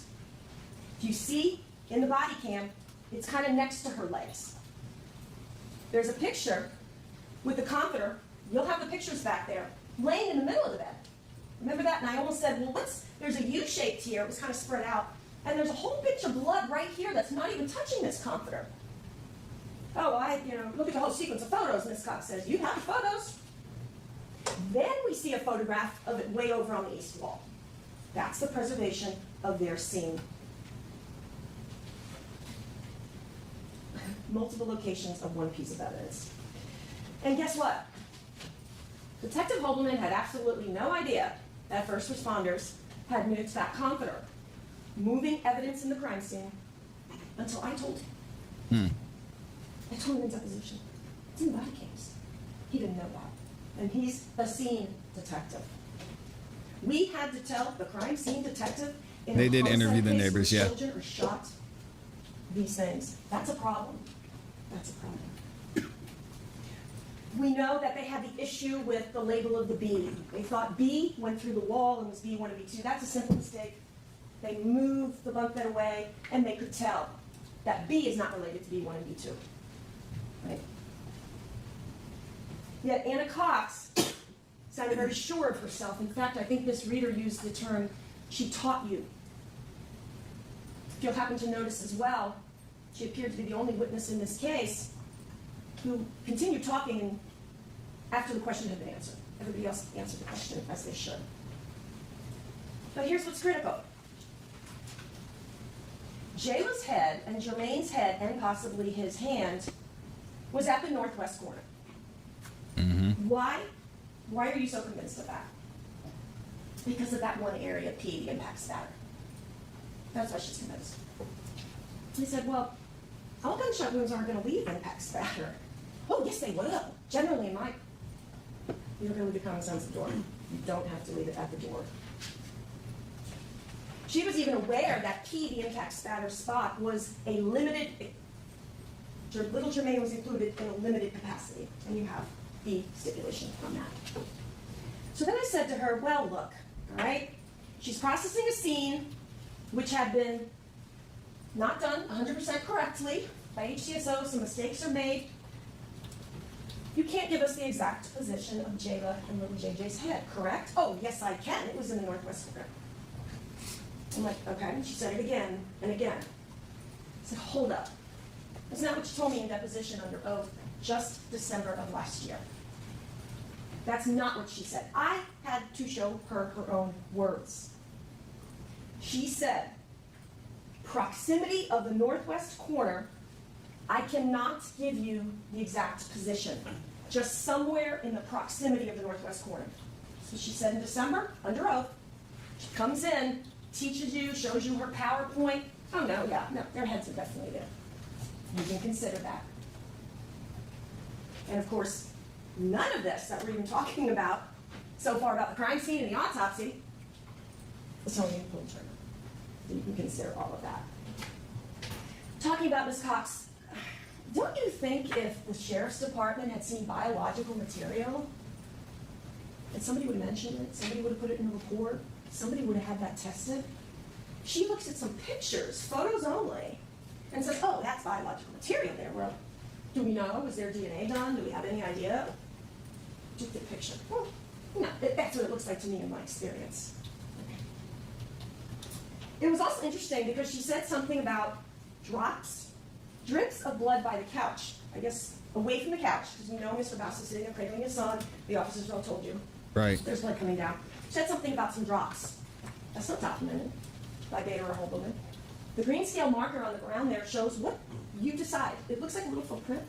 We know that's the area in which Mr. Bass brings his son down and sits down on the couch. You didn't hear about little droplets on the floor from the sheriff's department. Nope. And you know what? I guess even if they were there, like she said, that's understandable through the evidence. We know for a fact Mr. Bass brought his child down.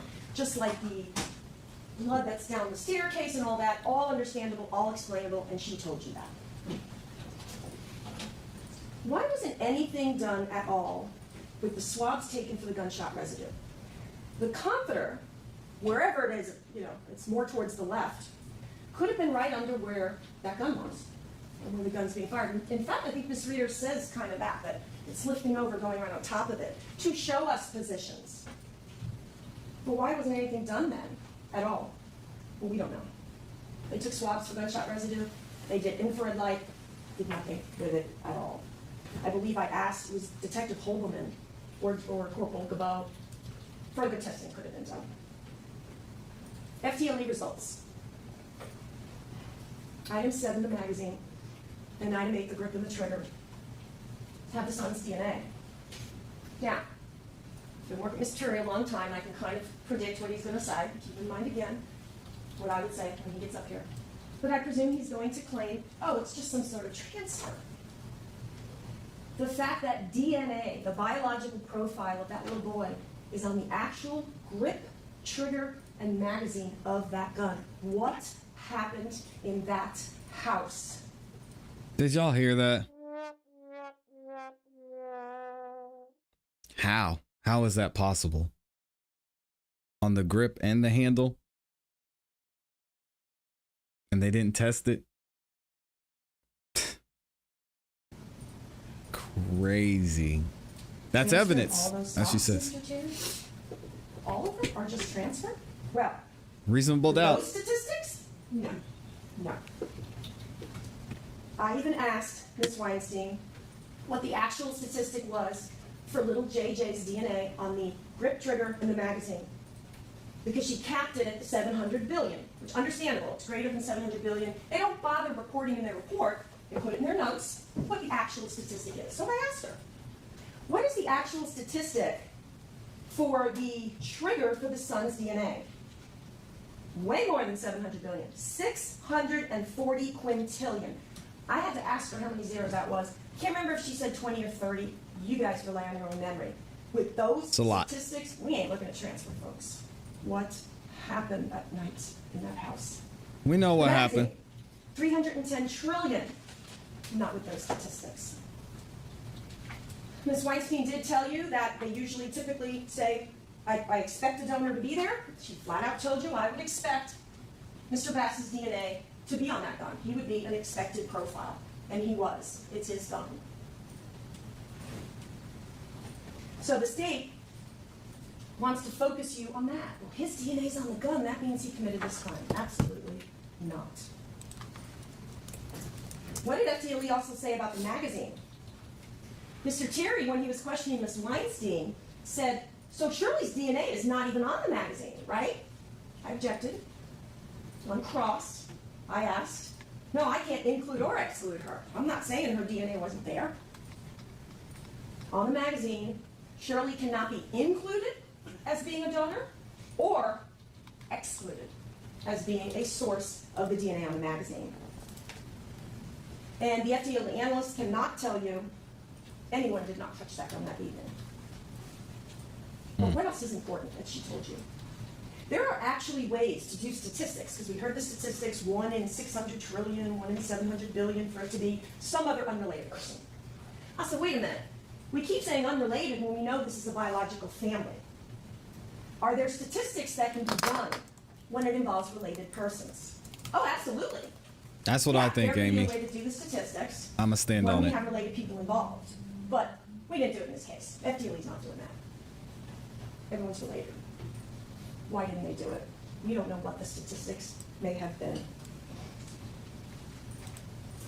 On the magazine, we had little Jayla included when running the program in StarMix. She uses StarMix, she puts a profile in, it helps her sort out the contributors. She ran it as a 2-person mixture. And Jayla at that point was included, 25,000. That's a much lower statistic. But she told you, and I had to ask her this, wait a minute, couldn't you have chosen to run item 7, the profile on the magazine, as a 3-person mixture in StarMixed? And I showed her, we talked about her correspondence. She questioned whether she should have done that. She ran it, she chose to run it in the StarMix program as a 2-person mixture. That is her subjective doing. I'm running it as a 2-person mixture, and now in the end, we only have JJ and Mr. Bass. So we talked about her correspondence with her supervisor, and she said, yeah, we did discuss this, and I made the decision I'm going to keep it as a 2-person mixture. Ms. Michelin was our last witness. The gun that ejected the casings was that gun located in the master bedroom. And according to Ms. Michelin, to pull the trigger on that gun is like opening a soda cap with a little metal clip. Now, Ms. Reeder, in her closing, is like, well, you have to do this, and you have to do this, and you have to load the gun, and you have to rack the slide, and you have to do all this. There's no way a child could have done all that. I'm presuming that's what they're saying. All 3 safety mechanisms on that gun are joint. That's what you heard. So when you pull that trigger, It's nasty. the 3 safety mechanisms on that gun in different areas disengage. The only thing you have to do is you pull that little thing that's in front of the trigger, but right by each other, and you pull it. It's a You Glock. don't have to keep racking the slide. You just pull it back, like popping a can of soda. And remember, we don't have to show you scenarios. We don't have to say we believe this is what happened or we believe this isn't what happened. You have to look to the state and say, did you prove that Mr. Bass pulled that trigger and did it with premeditation or felony murder? Because we could probably sit here all day and talk about scenarios. We're not going to do that. I don't think they proved It it, is yo. very strange what's in that kid's room. A baby little bassinet right in front of the bunk bed with, I guess she called it a clip to the magazine, is in that baby bassinet. What was going on in that room? No processing was done on it at all to see whose DNA, whose fingerprints might have left that right there. There's a purse in the kid's closet. I didn't make up the word purse. It is documented as a purse. A purse is in the kid's closet, a magazine, a holster, and .380 ammo. The same type of, I believe with the shots, there's like Hornaday and Norma. The same type of ammo. There's a full box in there that could have been used in that gun. The purse is not collected. Well, I find this little clip being important, so let's make sure, we take care of that or we do this with gauze, but let's not collect the purse, test it for DNA, ask people about whose purse it is, test it for prints to determine whose purse that is, and how in the world did it get in those poor child's closet? How? We don't know. And it's tragic. We don't know. The witness, I can't remember who I was talking to about it, must have been Bader or Holberman. Yes, it was extremely odd to see this. So we have the Sheriff's Department documenting tons of stuff in the master bedroom, right? The gun, absolutely. The wallet, yes. But they're collecting all sorts of stuff out of that master bedroom, right? None of it had anything to do with this case. So that's important enough to do for them. I asked Corporal straight out, can you shoot 9mm, because that's what most of it was, 9mm, and then there were some bigger ones, in a .380. No, you cannot. Had absolutely nothing to do with this, but let's focus on that. Let's not focus on why in the world those items were in the children's room and why was the purse in the closet, where it's even a little tough to see when you look at the picture. And you have the pictures, and I had to ask, I believe it was Detective Holden about that.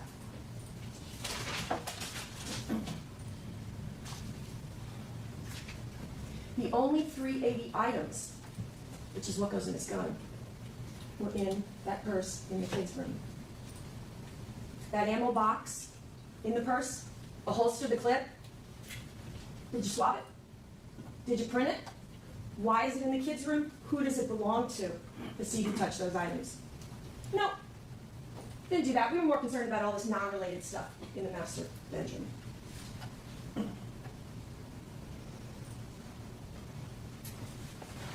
Jennifer Michelon told you that they could have done a trigger pull to give you the exact trigger pull for that firearm. Because all firearms are specific and different, and you gotta look at that firearm. Just like Dr. Riley told you. Everything with stippling depends on all these variables. We do not have any evidence of that firearm, that specific ammo being tested to see any stippling pattern. Why? We have no evidence to know. Why is that the She case? told you, I think she was honest with you in all her testimony. We could have done it. It wasn't done. She was the one that talked to you about how all the 3 safety mechanisms disengage, and then you have the little safety thing in front that's like right in front of the trigger. All you gotta do is pull the trigger. There's no testimony that you heard or any evidence you heard about whether that gun was loaded or not and whether there was one in the chamber. So if you're sitting here, like Ms. Reeder says, you have to take it out. You gotta put the magazine in. You gotta rack the chamber, get it loaded. You heard no evidence of any of that. We don't know where that gun came from, how it got into the kid's room, who shot it, who is Mr. Bass protecting. We don't have any evidence. None. None. But we can't sit back there and assume, oh, well, children wouldn't have been able to do that because you gotta do this and you gotta do this. No.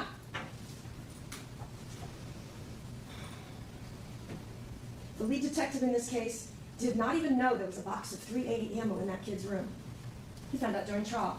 Somebody told him, and that's fine. There's no problem. Somebody told him that. He didn't even know. He had no idea.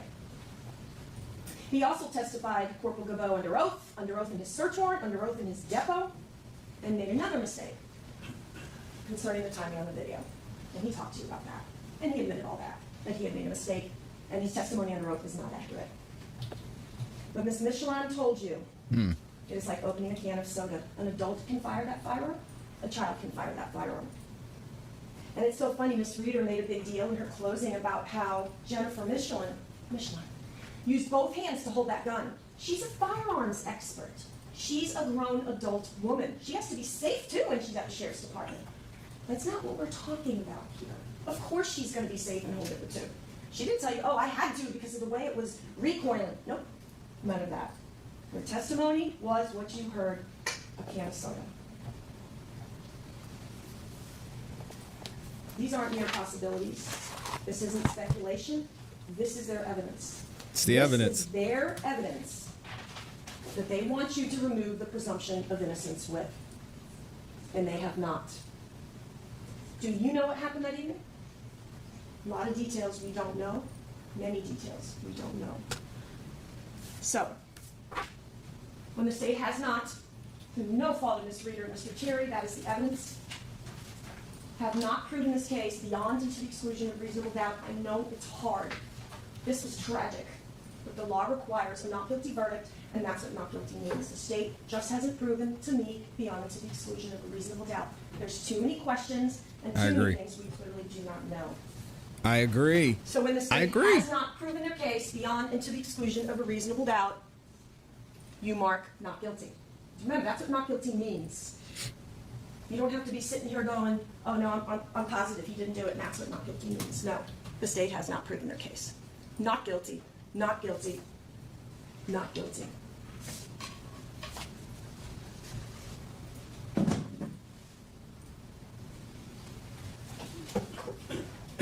Hazel Listova. Mr. Terry's going to get an opportunity to come back and talk to you. Please give him the attention you've given me as well. Remember what he says and what I might say in rebuttal to that.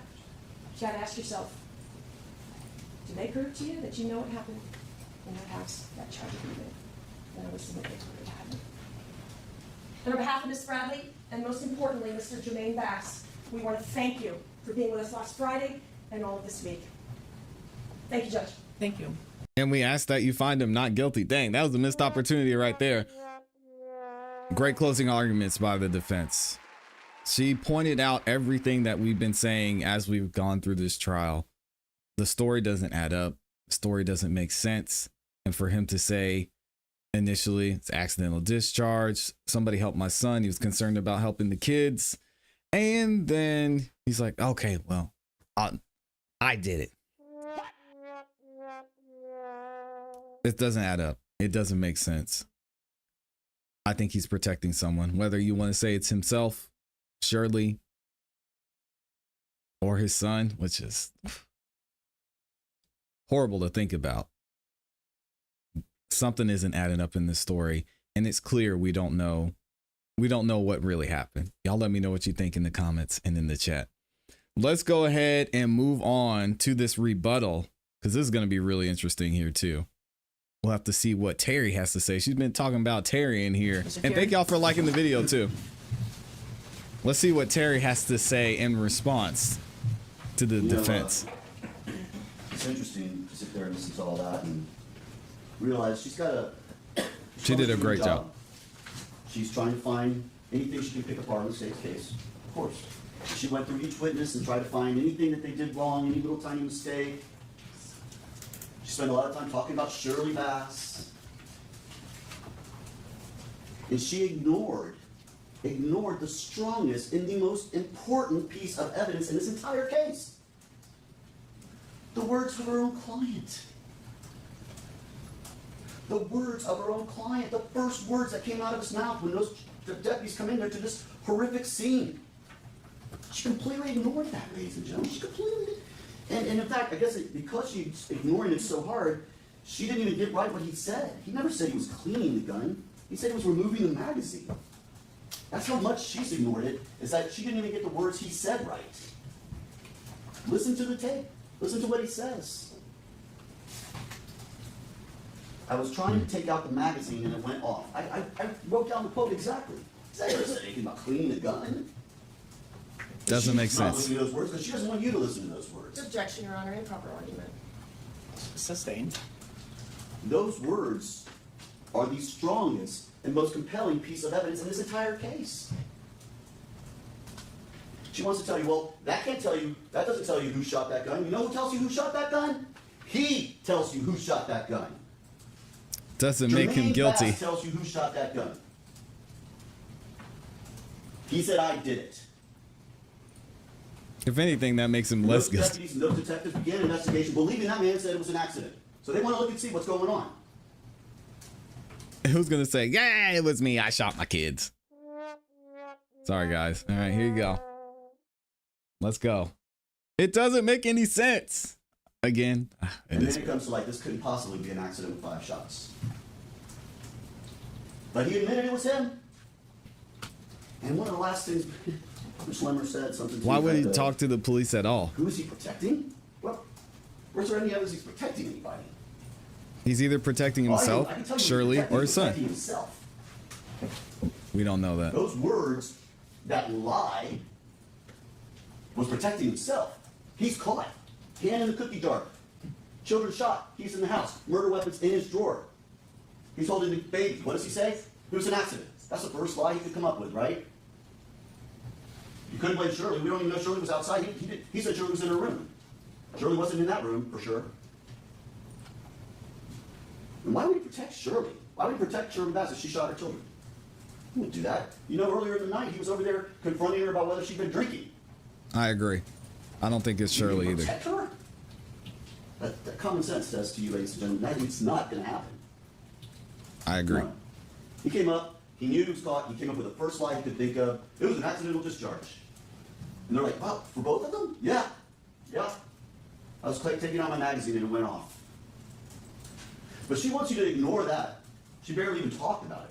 Objection, Your Honor. Improper argument and shifting the burden. Improper argument sustained. That is the strongest piece of evidence in this case. You can rely on that evidence and that evidence alone. That's an admission, ladies and gentlemen. He admitted to those deputies that he fired that weapon. Came up with a ridiculous excuse, but he admitted it. But he admitted it, leaving just enough truthful nuggets in it, because he couldn't quite figure out the right way to lie. So listen what he says. Accidental discharge. Okay, that's the first thing he says. I was trying to take out the magazine and it went off, right? They was both in bed. He said that. They was both in bed. No one told him where they were or what was going on or where they'd been shot. That's actually true. They were both in bed. How did he know that? How did he know they were both in bed? Because he's the one who pulled the trigger. They was both in bed. Physical evidence shows they were both shot in that bed. I was in their room. Now he even puts the room where they were shot. He's got the bed, the room. That's all true. So he's mixed in his lie with a little truth. Yeah, I'm not I was buying it. in their room. They was both in bed. Where was Shirley? She was in her room. I'm not buying it at all. Again, those are his words, not my words. Not words by the Corporal Gabot, not words from Anna Cox, not words from Jennifer Michael, not words from any of those people. Those are the words of the defendant, the man right there. So every time Ms. Schlemmer says, well, that doesn't tell you who shot the gun. Well, I'll tell you who told you who shot the gun. He did.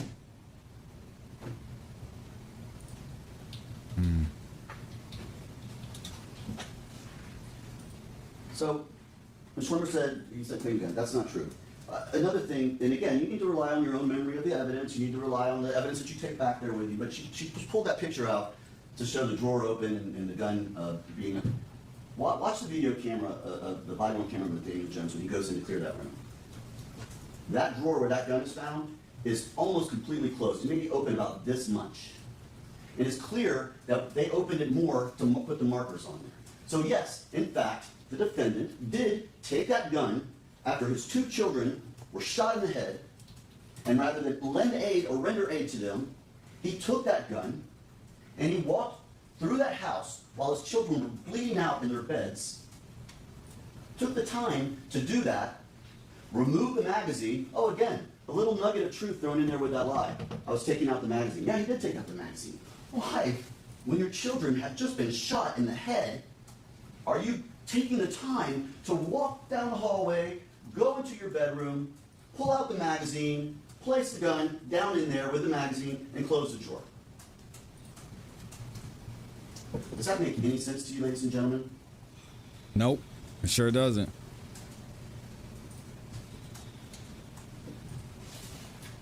It sure does not. So that was the way he did that lie, but producing enough nuggets of truth that his statements actually had some truth in them. And only the only person, the shooter, would know what those statements were. Where they were shot is huge. We only know that from Anna Cox because Anna Cox, who's the bloodstain expert who you heard from, was able to tell you that based on the bloodstain pattern, there was only one place these two children were shot, and that was in that bed, in that little corner up there. They were both shot in the head, up in that northwest corner of the bed. And he knew that. They was in bed. He knew that scene. He knew where they were. I mean, that's as close to a confession as you're going to get, ladies and gentlemen. He's actually giving you details about the crime, the location, specific enough to where they were in the bed. The shooter would know that. The person who pulled the trigger would know that. That is the strongest and most compelling evidence in this case. And to ignore that, because the medical examiner wrote upward trajectory instead of downward trajectory, or the vice versa, would be an injustice. Don't lose sight of the forest through the trees. Don't ignore the strongest and most compelling evidence of this case because the crime scene investigator wrote bottom bunk instead of top bunk. She made a mistake.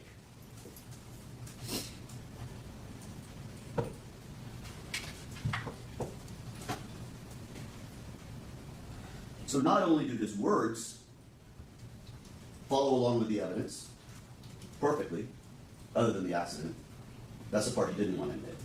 He didn't want to admit his intent. That was an accident. I'm Object, Your sorry. Honor, comment on silence. Overruled.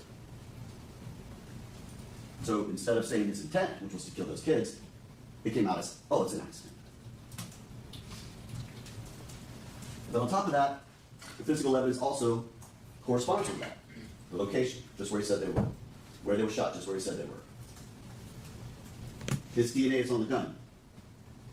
He knew where that gun was. They'd be like, where's the gun? Where's the gun?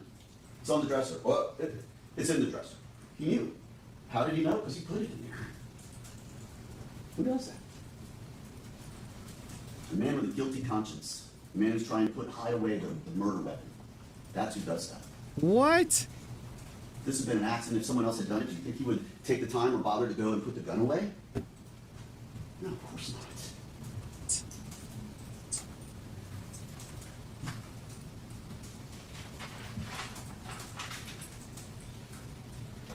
And it's no coincidence that gun was next to his wallet, because that's his gun. And you stuck it down in there. The shots were from off the bed. That's clear. If the shots to Jayla were from a person on the bed, meaning JJ, there would have been stiffing, ladies and gentlemen. There's no way that he would not have been shot within 12 inches, she would not have been shot within 12 inches. And there would have been some evidence of a close range fire if JJ had fired that gun.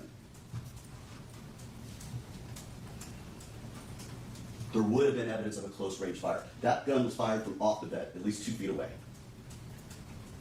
Who could have done that? Not JJ. Oh, I know who could have done it, the man who admitted that he did it.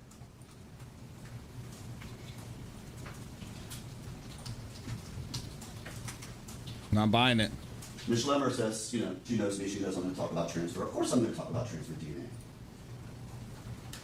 And yes, that is a very heavy statistic. So I have no doubt that JJ touched that gun, or that some fluids from JJ in some manner or another transferred from the hands of that man onto that trigger and grip. And remember, when she says trigger grip, she swabs the entire grip where you hold the gun as well as the trigger. So it could have come from the trigger, or the grip, I mean, it could have come from the trigger, or trigger could come from anywhere. But yes, that was transfer DNA. Now, possibly, and as we know, one of these shots goes awry. 5 shots were fired, 4 hit their target, 1 went awry. It went into the wall, and into the bathroom. How could that maybe have happened? Maybe JJ, in an attempt to save his life, grabs the gun and pushes it away from his head, from them. And the gun goes up and shoots away from him. Maybe JJ did grab that gun. Maybe it was transfer DNA. But there's no evidence that JJ would have shot this gun. He's an 8-year-old boy.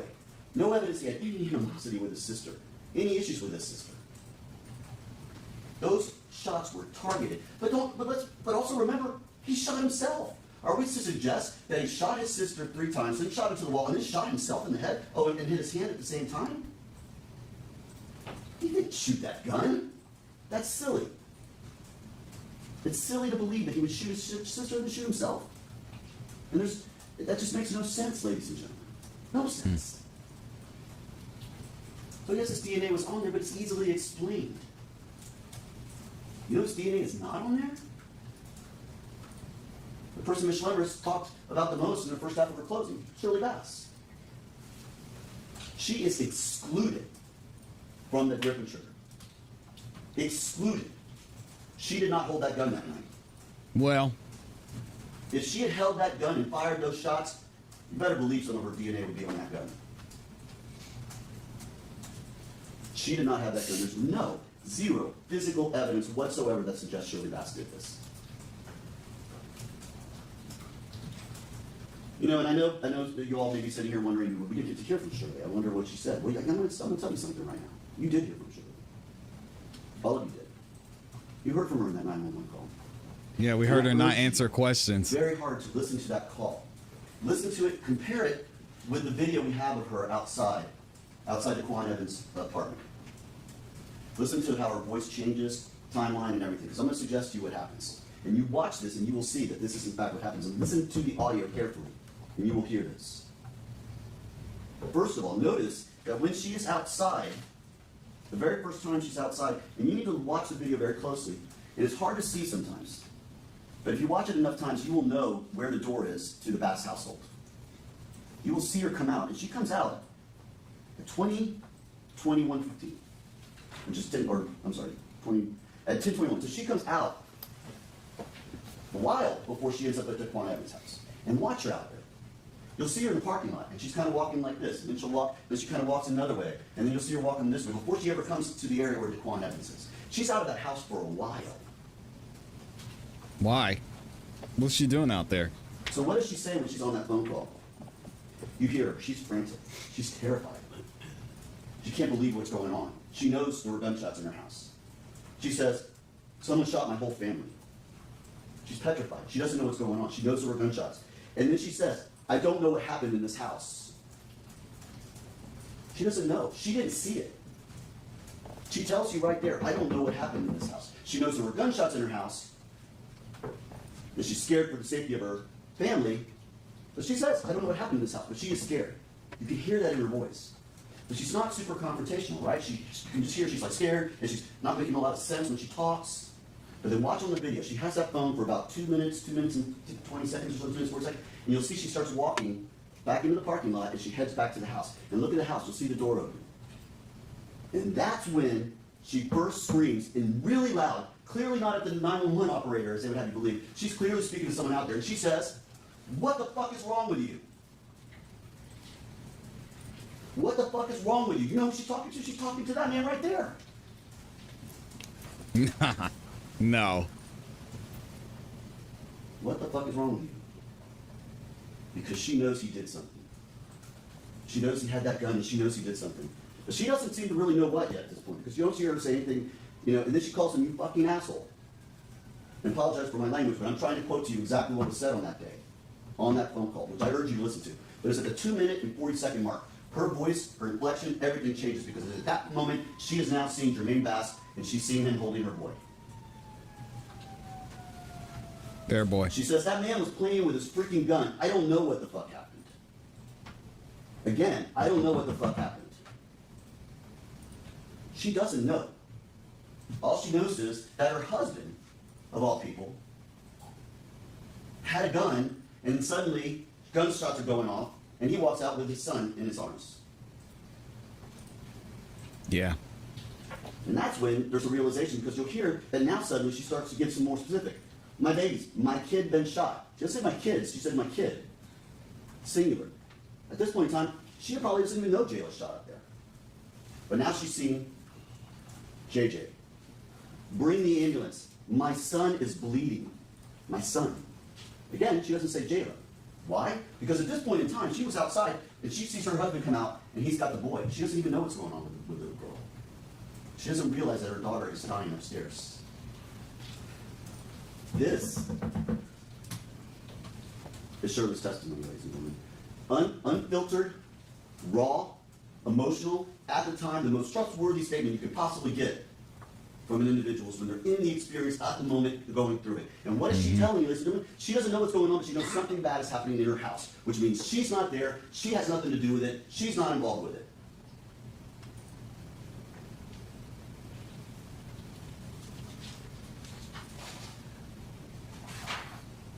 The phone disconnects. You hear it come back in. If you listen, you can tell there's an echo. She's inside that house at that point.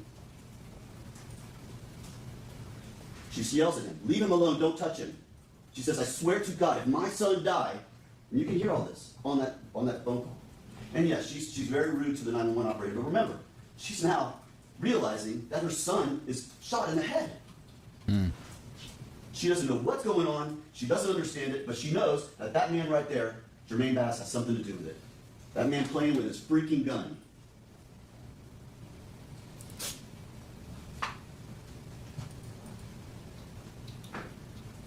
You know, Ms. Schlemmer wants to talk about how uncooperative Ms. Bass was. Well, what did the detective tell you? On the day this happened, while her daughter is lying there dead, and her son is in a coma in the hospital, she spends an hour talking to him about this. Think about this, ladies and gentlemen. This woman, whole world has just exploded. Everything has exploded. The husband, the man she's in love with, is now being investigated or believed to have shot and killed her daughter, and her son, who could potentially die, is there in the hospital. Her mind is reeling.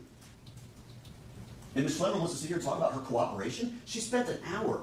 Detective or Corporal Gallo told you she spent an hour talking to me. And he went back the next day and talked to her for even longer. And Ms. Schlemmer wants to call her uncooperative? You know what uncooperative is? Is lying to police.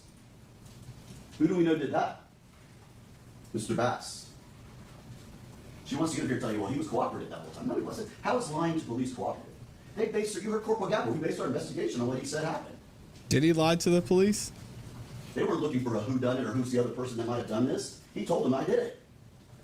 But it was an accident. But that's how they're basing their investigation.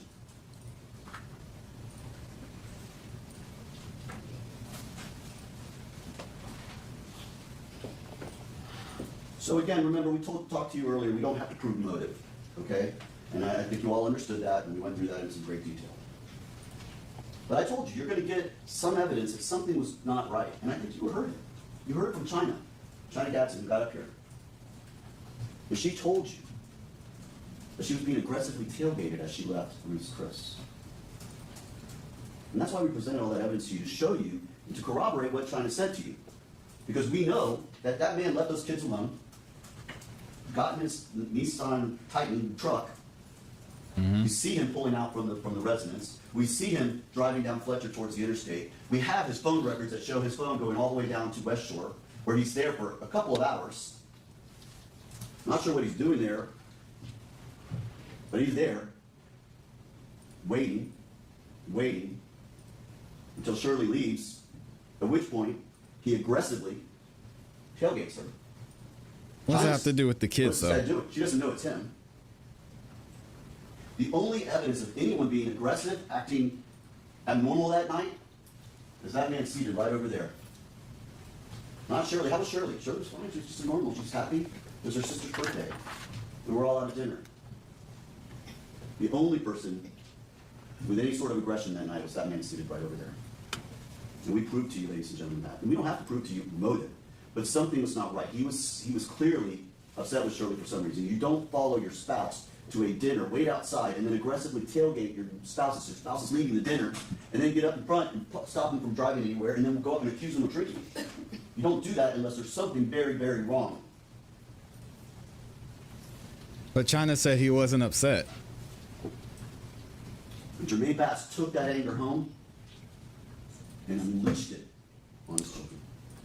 What? Stop the cap. No. Whatever. He doesn't have evidence of that, Whether but to it's punish fine. Shirley Bass, or for whatever reason, we don't know, but he took that anger out and he put it into his children. Nah. No.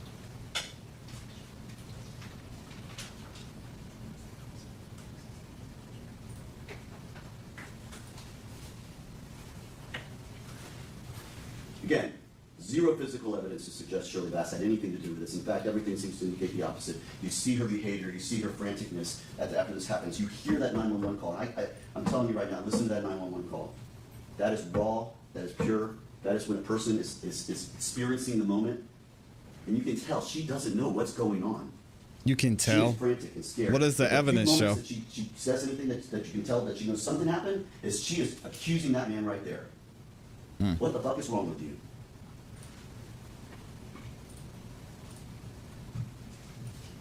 It's not what happened. You know, Shirley was the one trying to attempt to get help for her kids. We know Mr. Bass had his phone with him because he made a phone call. While Shirley's out there going, get that ambulance here, send an ambulance. Is Mr. Bass calling 911? And Ms. Schlemmer says, well, Shirley was doing that. How does he know what Shirley's doing? She was out there. She was outside. She was outside trying to find a man to help her. Someone who could give her a phone so she could call 911. Most likely because she was too terrified to go back in the house, not knowing what's in there. Yeah. So she finds a man who's willing, who helps her, gives her a phone and calls 911. And what is he doing with his phone? He's calling his mom. He's not calling for help for his children who've just been shot.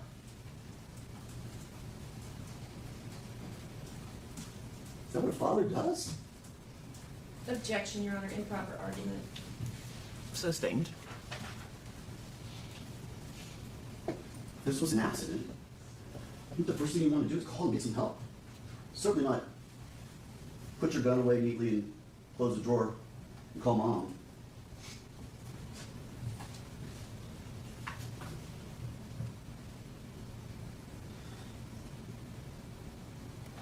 There were 4 people in that household. Jayla's gone, sadly. JJ, Shirley, and Jermaine are in there. And I've shown you, I believe, and proved to you that Shirley could not have done this. She is excluded from the DNA on that gun. She never touched that gun. At least not the grip or the trigger. Physical evidence does not connect Shirley in any way to this case. Her behavior afterwards is typical of a person who's just gone through a serious traumatic event. What's not typical was the behavior of the father, of Jermaine. So the only other question is, Jermaine or JJ? Well, remember, don't ever forget this, the father is the one who admitted he shot that man. And that's why Ms. Reeder spent so much time with that crime scene investigator to talk about the angles and everything like that. To show you, ladies and gentlemen, that that shooting came from off the bed. And we know JJ was shot on the bed. And then also ask yourself this, 2 people, right? Those 2, JJ shot himself in the head? That doesn't make sense. But again, no evidence of close range firing. The angle from which those shooting shows that the shooting came from off the bed. This was not JJ. JJ had nothing to do with these shots. JJ was innocently laying there with his sister when that man walked in and brutally shot them both. That's what happened. No buying it. It's so simple. It's right there in front of you, ladies and gentlemen. And you can pick apart a medical examiner's report of up or down. I'm going to object, Your Honor, improper argument, denigrating the defense. Sustained. You can look at little things like that, but what don't forget and don't miss the biggest stuff in this case. The strongest, most compelling, biggest piece of evidence. And that is the statements from Jermaine Bass on that night and the statements from Shirley Bass on that night. Look at that physical evidence, and you will know that these shots came from off that bed. That excludes JJ. No DNA of Shirley, that excludes Shirley. That leaves that man right there, and guess what? That man admitted he did it. It's very simple. This is not a complex case. It's not simple at all. There's no doubt whatsoever that on that night, on August 29th, 2022, Jermaine Bass, who told you he did, told those deputies that he did, that Jermaine Bass shot and killed his own daughter, Jayla Bass, and tried to shoot and kill his son. That, ladies and gentlemen, is murder in the first degree, premeditated, because look at the placement of those shots. Ms. Reeder showed you that. There is a picture of Jayla Bass, and you can see those 3 shots well placed. No. All within a very close range. I don't want to see that. An 8-year-old boy could do that? Really? Sure, an 8-year-old boy can fire a gun, but with that kind of precision and accuracy? That takes someone who knows how to fire a gun. You know, we did introduce a lot of evidence of a lot of other bullets. That's to show that Mr. Bass knows guns. Yes, there's clips, holsters, there's all sorts of stuff. There's that one thing where it has all the bullets in it. We presented that evidence to you, ladies and gentlemen, and proved to you and show you this was not an accident. This man knows guns and knows how to fire guns. He knows how to aim that gun. And he put those 3 bullets into the head of his daughter. And he put that 1 bullet into his son, who still has to deal with that 1 bullet. That's first-degree murder. That's attempted first-degree murder. And that is aggravated child abuse. Both counts. It's not only premeditated murder, it's felony murder, because he is guilty of aggravated child abuse for what he did to those children, and that makes it felony murder. And I'm convinced, ladies and gentlemen, that when you go back there, use your common sense. Think about what is the evidence to best rely on. The state has no doubt that you will return a verdict for guilty as charged on all 4 counts. Thank you for your time. Thank you. All right, redirect. What do y'all think about the redirect? Still a lot of uncertainty. Again, we have to look at reasonable doubt. What's reasonable? Is it reasonable that he did this? I don't know. Even looking at the evidence, it doesn't make sense.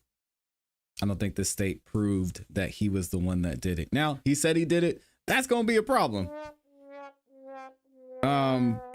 So there's that part. But why would he do that? Why?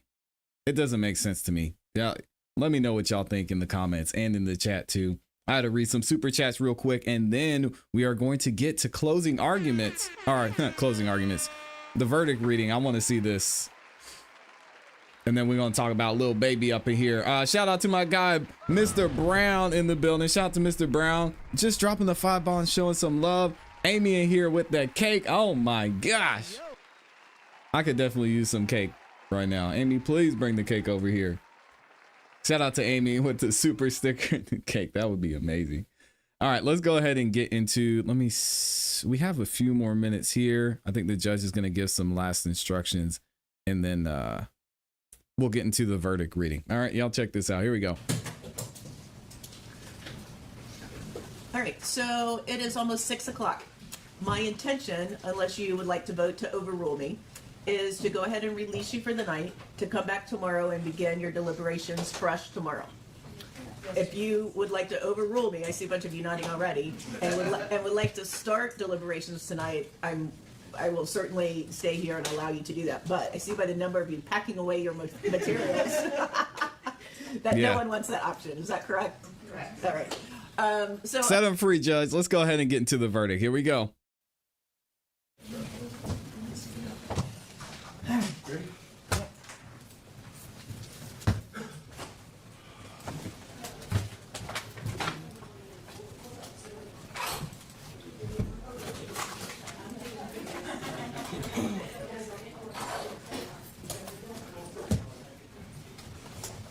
That's Jermaine's mom back there. I don't know who the rest of these people are to him. A lot of these are probably law students. I know some of them, there were some of the witnesses were seated on this side too. All right.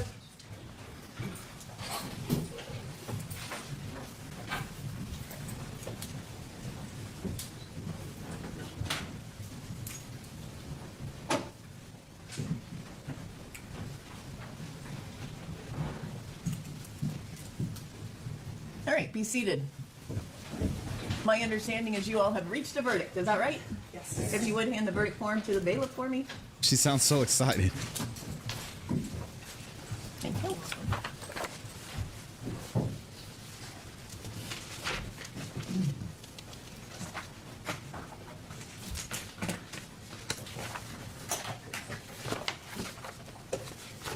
All right, the verdict form is in order. If you would publish the verdict and poll the jury, please. Yes, ma'am. State of Florida versus Jermaine Lavonda Bass. Case number 22 CF 011717A, Trial Division 3, verdict form. We, the jury, find as follows as to count 1, murder in the first degree. The defendant is guilty of murder in the first degree, Jayla Bass, as charged. And during the commission of the offense, did the defendant personally carry, display, use, threaten, or attempt to use any weapon or firearm? Yes. Did the defendant actually possess a firearm? Yes. Did the defendant discharge the firearm? Yes. Did the discharge cause death of the victim? Yes. 12 of the 12 of us find the killing was premeditated murder. Wow. 12 of the 12 of us find the killing was premeditated murder and felony murder. We, the jury, find as follows as to count 2, aggravated child abuse. The defendant is guilty of aggravated child abuse as charged. We, the jury, find as follows as to count 3, aggravated child abuse. Jermaine J.J. Bass, the defendant is guilty of aggravated child abuse as charged. We, the jury, find as follows as to count 4, attempted murder in the first degree. Jermaine J.J. Bass, the defendant is guilty of attempted murder in the first degree. Jermaine J.J. Bass as charged. And during the commission of the offense, did the defendant personally carry, display, use, threaten, or attempt to use any weapon or firearm? Yes. Did the defendant actually possess a firearm? Yes. Did the defendant discharge the firearm? Yes. Did the discharge cause great bodily harm to the victim? Yes. So say we all, dated this 27th day of February 2025, juror number 1, foreperson of the jury. Juror number 1, are these your true and correct verdicts? They are. Juror number 2, are these your true and correct verdicts? They are. Juror number 3, are these your true and correct verdicts? Juror number 4, are these your true and correct verdicts? They are. Juror number 5, are these your true and correct verdicts? They are. Juror number 6, are these your true and correct verdicts? They are. Juror number 8, are these your true and correct verdicts? They are. Juror number 9, are these your true and correct verdicts? They are. Juror number 10, are these your true and correct verdicts? They are. Juror number 12, are these your true and correct verdicts? They are. Juror number 14, are these your true and correct verdicts? Yes. Thank you. I can't see. You missed I one. can't. I was 12. You missed one. You missed 11. 11, excuse me. Juror number 11, are these your true and correct verdicts? Yes, they are. Thank you. And juror number 12, are these your true and correct verdicts? I can't see. Yes? Yes. Okay, thank Okay, you. thank you. All right, ladies and gentlemen, I know that you have spent a considerable amount of time and effort today deliberating on this case, and I cannot thank you enough for that, as well as your patience and with us and hard work all week. As you've now seen, it is why we need people like you who respond down with the jury service summons to handle the cases and the disputes that the parties cannot resolve among themselves. So you are essential and a true backbone to our system of justice, and I cannot tell you how much you are appreciated by me personally, as well as all I'm of the surprised they're judges here in showing Tampa, Hillsborough everyone County. back here. That Wow. much being said, all of my constant admonitions about not talking about the case are obviously lifted. You can do as much speaking about the case as you would like to, or discussion, or investigation, or whatever you'd like to know in addition to what you've heard during the course of this trial. I do hope if you share your trial experience with others, it does have a somewhat positive spin, so that when they get a jury service summons, they too will come down to the courthouse, as you all have this week, to serve the citizens of Hillsborough as you all have. I spent a considerable amount of time as a trial lawyer before I became a judge. I loved to talk to jurors after cases to see how the presentation went and what questions jurors had or didn't have, or just talk about deliberations in general. That option is open to you. Of course, you're not required It's to gonna be do that, rough but in if you jail wanted for to him, talk too. to any of the lawyers, or if you have any feedback for me, let the bailiffs know, and they'll tell you not only you have my contact information, you're welcome to get back in contact with me, or if you want to come back in and speak to any of the lawyers about their cases, you're welcome to do that as well. But officially, your jury service is concluded with the thanks of both parties and with the thanks of all of my colleagues, the judges here in Tampa, Florida. So thank you very much for your service. Maybe we will see you down here next time you get a jury service summons, but thank you for all of your efforts this week. Have a great rest of your week and weekend. All rise.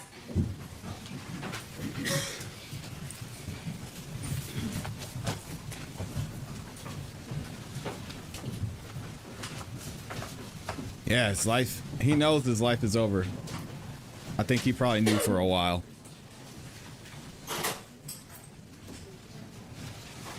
All right, have a seat.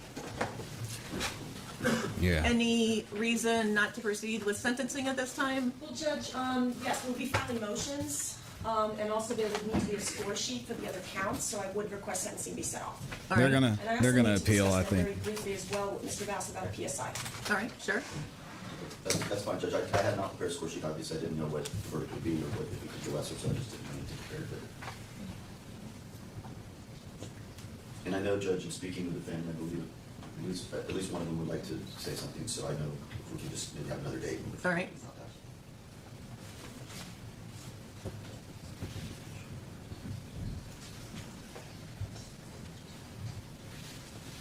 This whole thing was just terrible, man.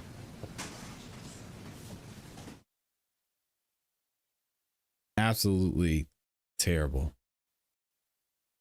This will be my, in case this affects either side's sentencing request. This will be my last jury trial. I am retiring. Oh, congratulations to the effective in a judge. couple of weeks. For Nice. another opportunity that I have to go into private practice that I'm going to take up.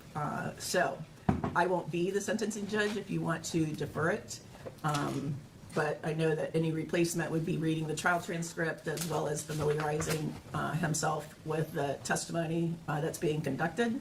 So if that weighs into your decision making about whether or not you want to proceed today, just take that into consideration and telling me what your preference is. Can we do it before you leave, Judge?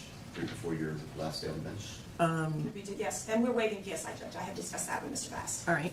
Yeah, she's excited to get up out of there. Have a score sheet ready by next week for sure. Even potentially by tomorrow if need be. I'm not Oh, you're not here tomorrow, okay. You're what? Can't do it tomorrow? But I could definitely by next week, I can have a, if you have a date next week, I can go ahead and have a score sheet ready and we can proceed with sentencing. Can you do it on Monday? I do have open time next week, but I would need time to do motions. Wednesday? What do you have on maybe Wednesday? Well, if we had proceeded to sentencing anyway, you can always file the motions after that. That's true. Yes, Judge. Monday's fine with the state. The only problem is I think we definitely want you to be able to hear both, just because you heard the trial.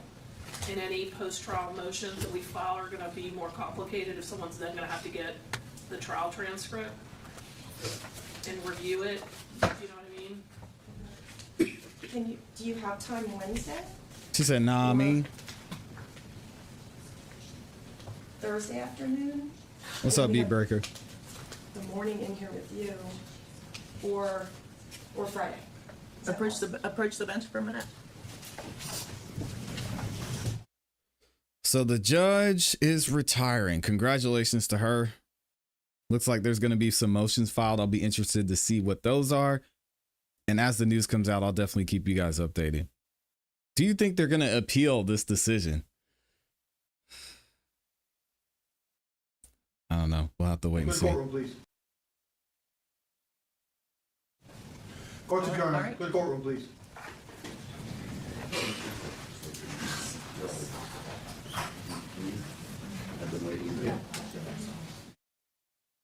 It's most likely going to be his last time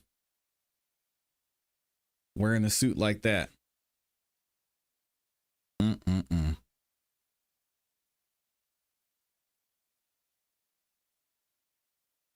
And of course, they're going to take him into custody. And that's his mom finally leaving. Now, he will be back for sentencing, but looks like he held all his emotion to the end. Dang. Said, all right, time to go.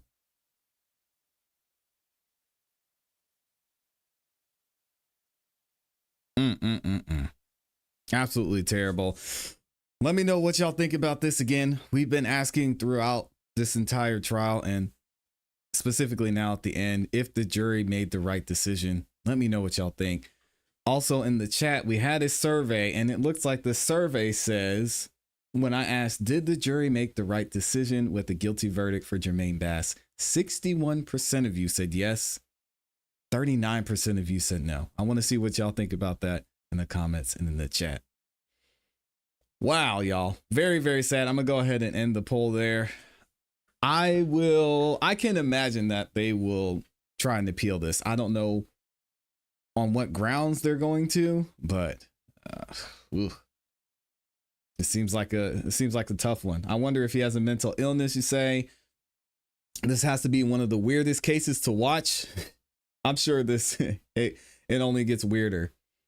Shout out to my guy Beat Breaker in the building, and there were a couple of super chats in here too that I missed. Shout out to Les Cleaver, he's providing lunch today. Shout out to Les with the 5 bomb, said okay, lunch is served. Amy, shout out to Amy. Amy was in the chat saying she's hungry. Thank you, Les. Also, we've got Samantha Crumbly with the 2 bomb, says so sad irregardless. Yeah, and that's the thing about this whole situation. It's clear that the parents were responsible. Both of them were responsible in this case because their weapons were far from secure. Also, we still don't know what happened in this instance, right? So there's that part of it. But the question is, who pulled the trigger? We may never know. All we know is that Jayla is no longer with us. JJ is affected for the rest of his life, and so is Shirley, and so is Jermaine Bass himself. Very sad situation. And unfortunately, this happens too often. Thank y'all again for keeping me up to date on what was going on with this case, because it was very interesting. It's interesting to see how everything played out, and it really shows we're seeing some consistent themes, especially when it comes to investigation by the police. It's just another reason to keep awareness of what goes on in the system. It's another reason for you to stay out of it too. I agree. It's so sad. It is definitely difficult to watch cases involving children. Yes, I agree. Are you going to cover the Madeline Soto case in September? I have not heard about that. We've got YNW Melly coming up in September, so I think we'll be spending a lot of time covering that, because that trial, we've got a lot to go through there. So we'll probably be covering Melly, but I'll look into Madeline Soto as well. Understand that when stuff is happening and you're being found guilty or getting your time, everything moves kind of in slow motion. Even when the judge is talking, it sounds like mumbled speech. I'm glad. I do not know what that feels like. This has to be one of the weirdest cases to watch. Yep. I'm telling you with all my heart, this guy is going through hurt, going to get life sitting in PC for years. I don't know how to take that. It could be a good thing, because the judge would not have been there to experience everything. Oh, you're talking about the judge retiring. Yeah. It's heartbreaking and bad to see how a family got taken apart. Yeah. I've got a couple more stories for y'all we're going to get into, and then I'm going to let y'all get out of here. I know it's getting a little late, but I promised you all we were going to talk about Lil Baby today, and we got to get into this one because we've got some news about what's going on with Lil Baby. And this case is going to annoy me because I have a feeling that we might have another Fannie Willis RICO loading. So in the case of what's going on with Lil Baby, basically there was a video being, I don't want to say shot because it's going to get confusing. Lil Baby was filming a music video. It was in an area that he wasn't supposed to be in, quote unquote. And he's had issues back and forth as a member of 4PF, and then he moved away from 4PF. He was shooting the music video in the area he wasn't supposed to be in. Someone and several people who were at the music video filming were injured because there was a shooting, an actual literal shooting that happened during that time. So some people were injured, there was loss of life, and now the APD, the Atlanta Police Department, is saying Lil Baby is responsible for being in an area he knew he wasn't supposed to be in. So let's get into the story here and see what the APD is talking about. And is Lil Baby really responsible? And we're going to hear the response from Lil Baby's camp. Let's see what they say. Atlanta police now blame the deaths of 2 Atlanta teens last summer on a violent street gang in our community. Good evening. Thanks so much for joining us for Fox 5 News at 5. I'm Tom Haynes. I'm Courtney Bryant. Just hours ago, APD announced they now have charged 7 people with the murders. Fox 5's Tyler Fingert is live at Atlanta Police headquarters to tell us what we're finding out. Tyler? Yeah, Courtney, good evening to you. Investigators say 2 13-year-olds were innocent victims caught in a gang retaliation shooting while celebrating a birthday. The overall theme of this case is grown men playing gangster. Atlanta police say these are the innocent faces of gang violence in Atlanta. 2 of them, 13-year-old boys Jacody Davis and Lamont Freeman, were killed. And 11-year-old Dontavius Davis was wounded last July in a shooting on Spark Street. APD says Freeman was killed on his 13th birthday. Lamont Freeman was allowed to be a 13-year-old for 27 minutes. before gang violence ultimately took his life. During an afternoon news conference, investigators blamed the deadly shooting on a local rapper. They said the attack was in retaliation for the rapper entering a rival gang's territory to film a music video. In the subsequent days, we saw homicides and shootings, and ultimately the deaths of 2 children as a result of his cowardly actions, and you know who you are. Authorities say a high-ranking member of the Goodfellas gang who was incarcerated orchestrated the attack using a smuggled cell phone. Following those instructions, the suspects opened fire at an apartment complex where the 3 young teens were gathered to celebrate Freeman's birthday. Police say they weren't the targets. These kids were innocent victims. This is in Atlanta. When we talk about the gang involvement, these 2 13-year-olds and this 11-year-old, they didn't have a gang involvement. Those arrested were identified as Keontae Sanders, Richard Hollis, Reginald Thomas, DeKeithion Mobley, Marcus Crawford, Tradon Crawford, and Allie Caldwell. The final 2 were arrested Tuesday. Police had some tough talk for those responsible. And these dudes that did the shooting, they do have ties to a gang that was either opposed to or against Lil Baby and other members of 4PF. Sound familiar? Yes, it does. The final 2 were arrested Tuesday. Police had some tough talk for those responsible. Goodfellas Criminal Street Gang being one of the most hyper-violent gangs in the city of Atlanta, and we will pursue you relentlessly in making sure that we keep this city safe and suppressing violence. Dang. And the investigation continues. There is a $50,000 reward for information about this case. We're live in downtown Atlanta tonight. Tyler Fingert, Fox 5 News. Good to know police are finally getting some answers. Tyler, thanks. All right. So as a result of this press conference, which we're going to review in another video, and I'll link to it below, there was a response from Lil Baby's camp. And they were not happy about what was said by the Atlanta Police Department. So in this quote, they said, "The part of the press conference on Wednesday by Atlanta Police Department that made an obvious reference to Dominique Jones was a complete and total nonsense. To say that he couldn't shoot a music video in his hometown, a place that he loves and has continued to uplift, is disgraceful. Even more, the location for a major music video shoot is a decision made by a professional team and is not a decision made by an individual. QC allegedly made the decision." We're going to get into a lawsuit that's actually, as a result of the shooting, is being put against QC. So even more, the location for a major music video shoot is the decision made by a professional team and is not a decision made by an individual. Bringing his name into a conversation regarding a terrible crime for which he had absolutely no involvement is unprofessional, unethical, and shameful. And it's also, well, I won't say the APD, but I'll say it's the certain district attorney that's pushing this. Dominique is devastated about the situation because those children came from the same neighborhood he did, and he will continue to build up his community in any way he can. Drew Feinling, Marissa Goldberg, the Feinling Law Firm, attorneys for Dominique Jones.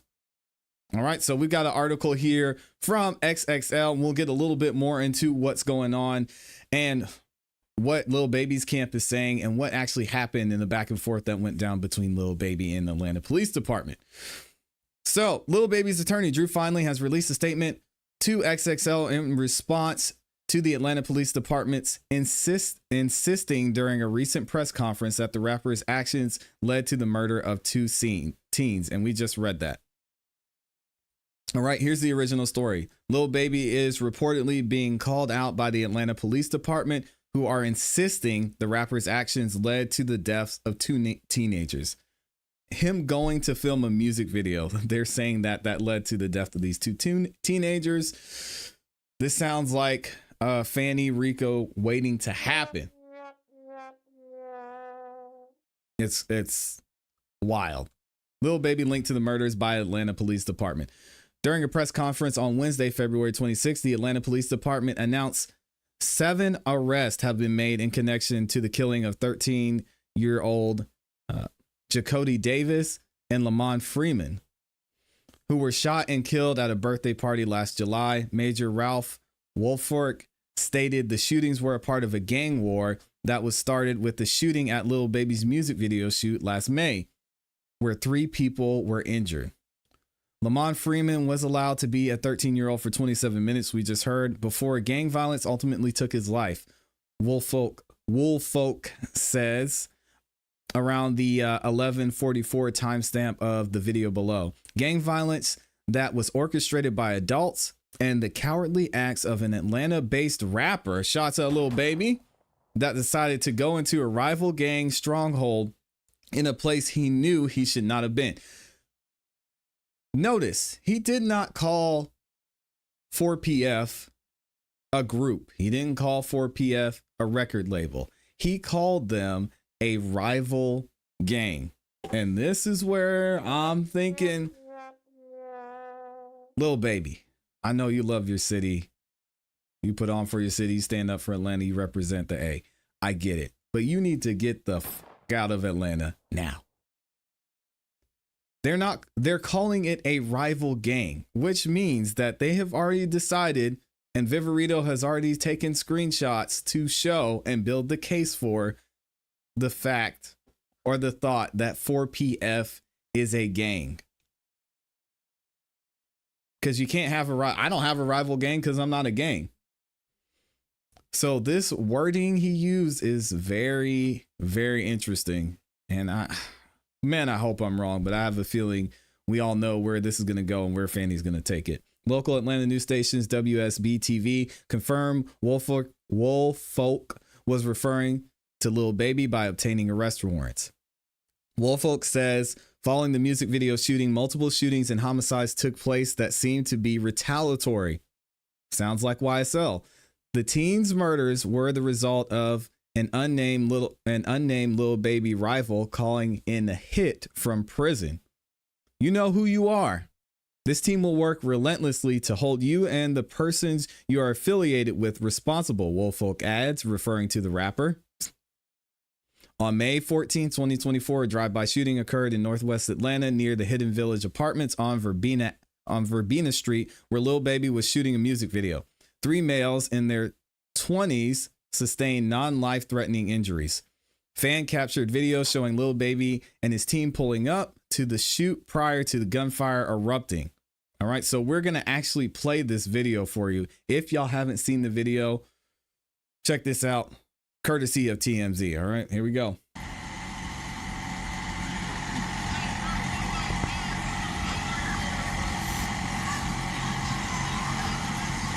This is where it all went down. So you see them setting up and getting the music videos area ready, and then you hear the shots.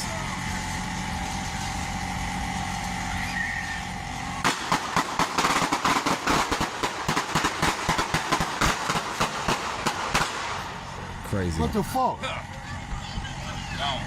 Where you at?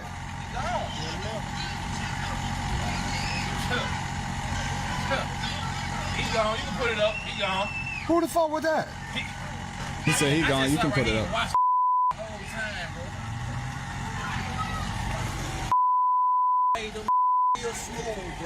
And you hear people screaming in the background too. Real smooth, bro. Them like they was shooting their own video the whole time. They were plotting on their ass.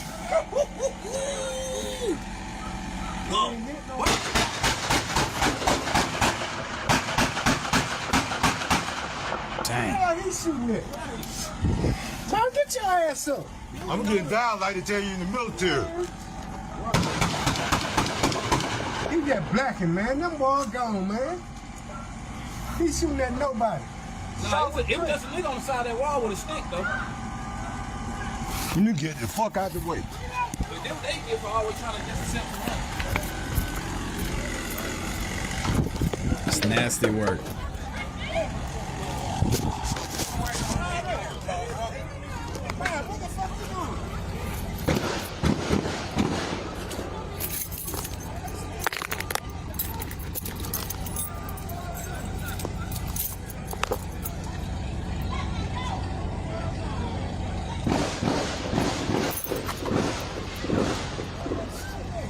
Some in a white car, got down there and started shooting back up at them.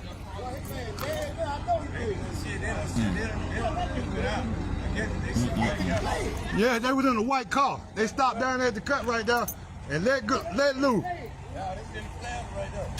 Huh? Yeah. Man, you were coming back with your enough artillery down, you know? Yeah, old man hit the floor. So that's the background story and the response from Lil Baby. Y'all have to let me know what you think in the comment in the chat. Is this the next RICO? This has been in works for a while. You know, the police have been watching and following Lil Baby. There's even been a video out from Lil Baby getting pulled over because his window tint was too dark. I mean, it's going to be a mess. Let me know what y'all think. Oh boy. I don't think this is a good sign for Lil Baby. Oh man, y'all, when Mr. Brown says they laugh at, if you've ever been in an area where it's not great, and this is an occurrence or something that's happened, regularly happens, people are always gonna laugh. You just get down, take some cover, and once it's over, you laugh. And I've talked about this on several videos. We talked about what happens when there's a shooting. People usually do one of three things. They either they ignore it, they run away from it, or they laugh it off. I mean, y'all know, if y'all are raised in the hood, you know how it goes. You just look at it like, man, who are they shooting at? You just want to make sure they're not shooting at you. But most people, yeah. Anyway, I'm not going to tell any stories on YouTube, but if you know, you know. Shout out to Slim Life with the 2 bomb. Says, will you consider covering Karen Reed?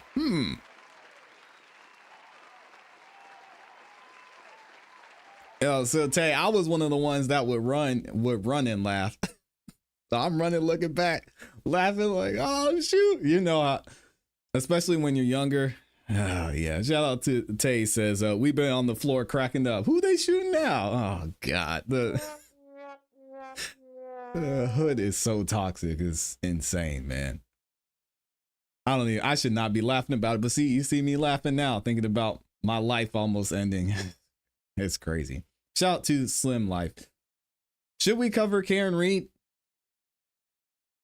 I know this is the second trial, and I think they're probably on, what day are they on now for that? Day 4 or 5? Shout out to Shining Light. Good afternoon to you. Let me know what y'all think. If we should cover it, drop a 1 in the chat. If we should move on to the next thing, drop a 2 in the chat. And keep in mind too, Zaniyah Harris, the Zaniyah Harris trial, Naziah Harris trial starts next week. So we've got that. We've got to cover too. So I don't want to bite off more than I can chew, but I know we've been following the Naziah Harris trial for a while, and that's going to be an interesting one. Mo Mac is in here as well. Dropping the 5 bomb. Appreciate you showing love. Thank you with the super sticker. I've been in it before, ducking down near under the car. Yeah, and see, you don't even want to get under the car. You want to get behind the tire. So at least if you're under the car, you could still get hit. Anyway, let's go ahead and get into this press conference, because I wanted to see this and see exactly what the APD said. Let me update this here. Got it. And let me see what else y'all are saying. Thank you, Mo. Appreciate you. Trial starts April 1st, but there's a motion to dismiss for so many shenanigans in the case. Oh, with Karen Reed? So it hasn't started yet. Yeah, and Naziah Harris starts next week. So, you know, we're going to be covering that. Reed needs more people to see. She's being framed by crooked cops. Oh, we might have to get into that. Yeah, there's no way we're skipping the Naziah Harris trial. I got to see what happens to that dude. I'm not even going to say his name. My car window got shot out back in the day in a mess like that. I was mad. Yeah, I should. Why do we laugh about it? Why are we like this, man? I don't know why we laugh about it. Anyway, let's go ahead and get into it. So the Atlanta Police Department is going after Lil Baby and 4PF. Now, unfortunate reason that we're even talking about this is because last year there was a shooting where 2 young men lost their life and several other people were injured. The reason there was the shooting and the reason that APD is saying there was a shooting is because Lil Baby was in the area. He was filming a music video, and the APD says he shouldn't have been in that area because the people who shot were a rival gang. Now, as I pointed out in the last video, it's interesting that the APD calls the guys who committed this shooting a rival gang, because to me, that would assume that 4PF or Lil Baby is a part of a gang, which again would mean to me that they're setting this up for another RICO. Now, I don't know how much they have when it comes to 4PF. We know there have been a couple of members of 4PF and in and around Lil Baby who have been committing crimes, just like we saw in the YSL trial. So we're going to see what's going to happen there. But I want to go ahead and play this press conference from the APD about this shooting and about their recent arrest, because they finally found and figured out who the guys were that committed this shooting and unfortunately ended the lives of those 2 young men. Well, let's get into it and let me know what y'all think. Thank you, Director Spikes. Good afternoon, everyone. Appreciate you all coming out here today, as you always do, as a strong partner, making sure we have a safe Atlanta, Georgia. I'm joined today by our actually very brand new Special Agent in charge of the Atlanta Field Office, Paul Brown. Welcome, sir. I believe this is your first week here in Atlanta. Yes, sir. Glad to have you with us, already hitting the ground running, and the long-standing support the Atlanta Police Department has had from the Federal Bureau of Investigation. Also joined today by Major Pete Malecki, who is the commander of our Major Crime Section, as well as Major Ralph Wolfhoek, who oversees our Violent Crime Interdiction Section. The last time we gathered here as a police department with the media, we were asking for help from the community to be able to bring to custody the murders of 2 13-year-olds in our city. Sad. I met just a moment ago with the mother of one of those young men, Michelle Freeman, and we were talking about the journey she's been on. The morning that she lost her son, 13-year-old friend of his, and an 11-year-old that was injured that day. And they're all celebrating a birthday party when gang violence and gun violence found its way to Spark Street. And Ms. Freeman knows that she has the condolence and the support of the Atlanta Police Department. It was there on July the 2nd. It continues today. And we made a commitment when we stood before you last time on Spark Street that we were going to identify the murders in that case. Not only were we going to identify the murders in that case, we were going to bring them to justice. And we're here today to give you an update on everyone being brought to justice that committed those crimes. Those crimes were just not against the Freeman family or the Davis family. Those crimes were not just against the Oakland City community or here on Spark Street. These crimes were against all of Atlanta. Because when gun violence touches this neighborhood and can claim the lives of 2 13-year-olds, it touches every Atlanta neighborhood. Yeah, it's sad. And since those early morning hours, this police department has not tired in identifying who committed those crimes and bringing them to justice. And I want to acknowledge a number of the units that have been working since that morning and that have not stopped. Our homicide team, our gang unit, an analyst working out of public safety headquarters, the district attorney's office, and the FBI. And these individuals that committed the crime here on July 2nd were dangerous individuals that, if allowed to remain free on the streets of Atlanta, Georgia, were going to use guns again to harm. These individuals cannot just be taken off the street without risk to law enforcement. And thanks to the Federal Bureau of Investigation, our Apex unit, our ACE unit, and our fugitive units, we have taken into custody the last 2 individuals that we have sought for this horrible crime. Shout out to the We couldn't do that APD. without the community. Because if you remember, the last time we were here, we were going door to door on every home in this neighborhood asking for the community support. So for everyone that has provided a tip, that has called Crime Stoppers, for everyone that has worked with our investigators, I want to thank you. Because everyone has a role in keeping Atlanta safe. Yep, So shout out to turn the community. We need to do more of this because a lot of y'all are out here protecting people that shouldn't be protected. Now call them out, man. Call them out and say who it is. Get these people off the streets. So for everyone that has provided a tip, that is called Crime Stoppers, for everyone that has worked with our investigators, I want to thank you. Because everyone has a role in keeping Atlanta safe. I'm going to turn the microphone now over to the special agent in charge of the FBI field office. And Sack Brown, I do want to thank you for all the work that your team has been providing. Long before you arrived in the city, we've had a strong partnership with the FBI. And for us to be able to stand here and tell the Atlantans we have removed 2 more dangerous murders off the street, we want to thank you for your role in making that happen. Thank you. All right. If I see any of y'all shooting, I'm telling. Thank you. I'm Paul Brown, the Special Agent in charge of Without FBI. without Atlanta hesitation. Division. And it's first and foremost, I want to offer my deepest condolences to the Davis and Freeman families. No family should have to bury their 13-year-old children. The FBI is here as part of our joint efforts with the Atlanta Police and other law enforcement partners to solve cases just like this. The FBI assisted this case. It's part of our ongoing commitment to APD to combat violent crime and gang violence that's plaguing our communities. Everyone should feel safe and secure in their community and their homes. Atlanta's violent crimes and gang squads work every day with APD and our other law enforcement partners in concert and through our Atlanta Metro Major Offenders Task Force and through our Atlanta Safe Streets Task Force to get violent criminals like Tredon, Crawford, and Ali Caldwell off the streets.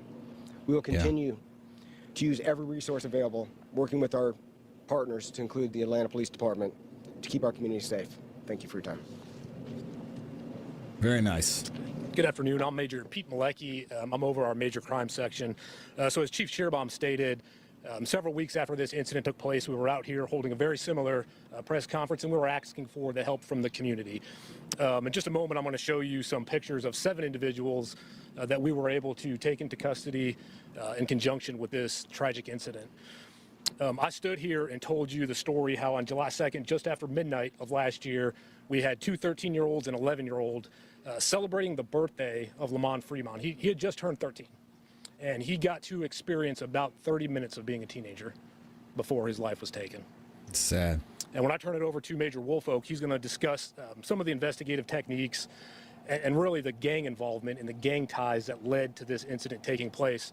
But one thing I want to make absolutely clear, and I said it then and I'll say it again, these kids were innocent victims. So when we talk about the gang involvement, these 2 13-year-olds and this 11-year-old, they didn't have a gang involvement. We didn't have interactions with them as a police department. They were good kids in the community, and unfortunately, their futures, their lives were taken. So I do want to thank all the community members that gave us tips and information on this case. And while I can't say necessarily that one individual tip broke this thing open, each tip is like a little puzzle piece. And we took every one of those, glued them together, and we're able to thankfully bring this case to resolution. And I will say that even though we have made 7 arrests, we never stop working cases. So if anyone has more information, we would ask that you do bring that forward, provide that to us, and we will certainly investigate every detail of those tips. So right now we're going to show some images of the individuals that we have made arrests on. So 5 of these individuals we already had in custody, we had arrested.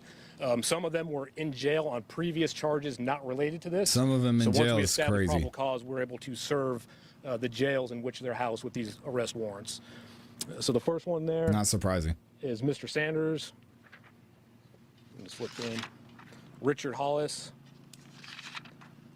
Reginald Thomas. Marcus Crawford. Mr. Mobley. Tredon Crawford. And Tredon is one of the individuals that we took into custody yesterday. And then the final 7th individual is Mr. Ali Caldwell. If you notice with these individuals, 2 of them share the same last name. It's because they are brothers. Wow. So, it seems like there was some type of family history of gang activity, gang involvement. And unfortunately, on the night of July 2nd, that escalated to 2 13-year-old children losing their lives. So I'm going to turn it over to Major Ralph Woolfolk, and he will discuss a little bit of the gang conflict and some of the investigative techniques and procedures that we used to get us here today. So, All right, Sergeant Woolfolk. Thanks, Major. About to shut it down. My name is Major Ralph Woolfolk of the Violent Crime Interdiction Section.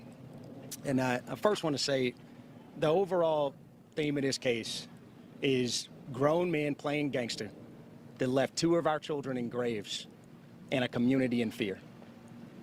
And we know in these communities that strength is about building community, not destroying it. And in this case, leaving 2 young people in their grave.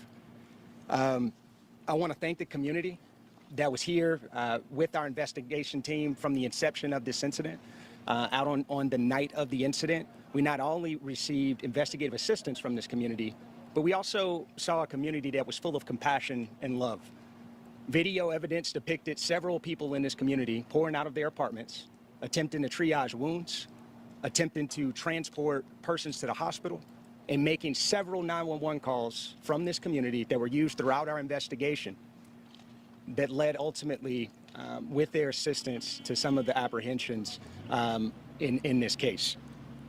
I want to also thank the FBI, who has not only been an incredible partner to us throughout this investigation, but has also been a consistent partner to us throughout our fight, as Chief Shearbaum always says, against gangs, guns, and drugs. We have had a consistent partnership with the FBI that has aided us in suppressing our violent crime. And for our team members internally in the Atlanta Police Department that spent countless hours, investigative hours, a tandem approach, collaborative approach between homicide, between gangs, between our ACE unit, between our intelligence analysts, and several other internal units throughout the police department that spent countless hours working this case. I remember getting a call from the gang unit over 4th of July weekend asking to go up on a wiretap investigation. And subsequent to that call, the next 48 hours were spent on the phone with our district attorney's office, who was a great support to us throughout this investigation and trying to stand that T3 up. And through that investigation, our gang unit sacrificed vacations. Our gang unit sacrificed time with loved ones, sacrificed relationships throughout the course of this investigation. In 5,424 man-hours from July 10th through October 30th, that was spearheaded by the Atlanta Police Gang Unit in a wire room to ultimately assemble key facts and elements leading us to where we are in the investigation. And for the investigation aspect of this, Lamont Freeman was allowed to be a 13-year-old for 27 minutes before gang violence ultimately took his life. It's sad, gang man. violence that was orchestrated by adults in our city, and cowardly acts of an I wouldn't call them Atlanta-based adults. rapper that decided to go over into a rival gang stronghold and shoot a music video in a place that he knew he should not have been. All right, now, hey, come on now. That's crazy.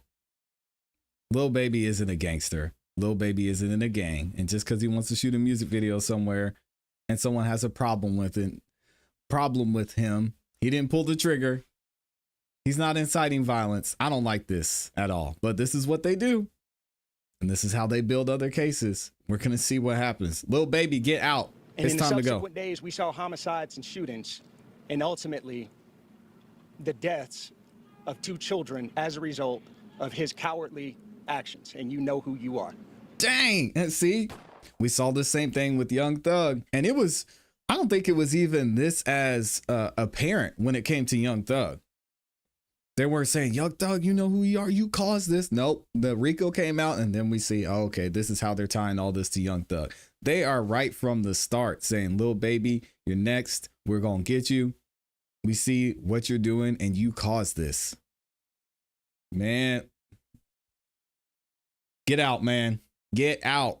And I tell you that this team will work relentlessly to hold you and the persons that you are affiliated with responsible for those actions. Sheesh.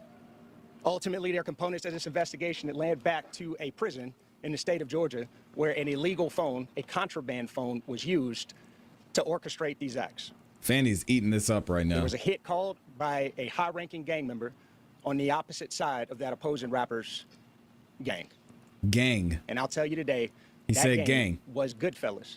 Goodfellas Criminal Street Gang being one of the most hyper-violent gangs in the city of Atlanta. And we will pursue you relentlessly in making sure that we keep this city safe and suppressing violence throughout our city. And lastly, I'll say, as Major Malecki indicated, there is still a $50,000 reward that is on the table for additional information in relationship to this case. And our detectives and our officers, through all of the internal units and external units that you see here today, will be knocking on doors and working with this community that has been so resilient to collect additional information to continue to move this investigation forward. Thank you.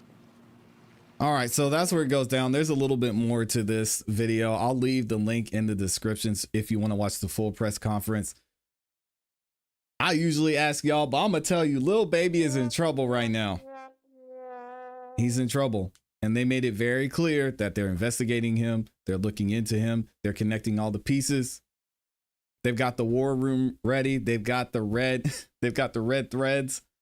And This is going to be YSL part 2. But I could be wrong. I've been wrong before. Y'all let me know what y'all think in the comments and in the chat. Who is that said Fanny is loving this right now? 100%. That's not instigating. I simply said some people refuse to allow folks to dictate where they can go. Don't act like you don't understand that. I heard the music video, not the other. Oh, okay. Y'all must be talking amongst each other. This is why we as a people should stop elevating stars, entertainers, performers, etc. to a high level. We should never look at these people as role models. Agreed. 1000% agree. He just built that huge treehouse for his kids at home. Oh, well, he can build a new one at a new spot. Time to go. Put your pride aside, Lil Baby. Put your pride aside, man. Please. Lil Baby, leave Fanny broke, young thug money gone, allegedly. Yes. Baby would be a bigger fish than Thug.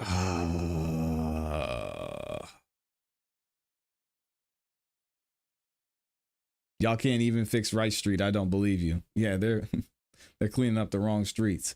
Why are they stupid enough to talk on jail phones? I'll never get it either. Because they don't care. I mean, the shooting happened, and by the time they were able to do an investigation, it didn't matter. The job was done.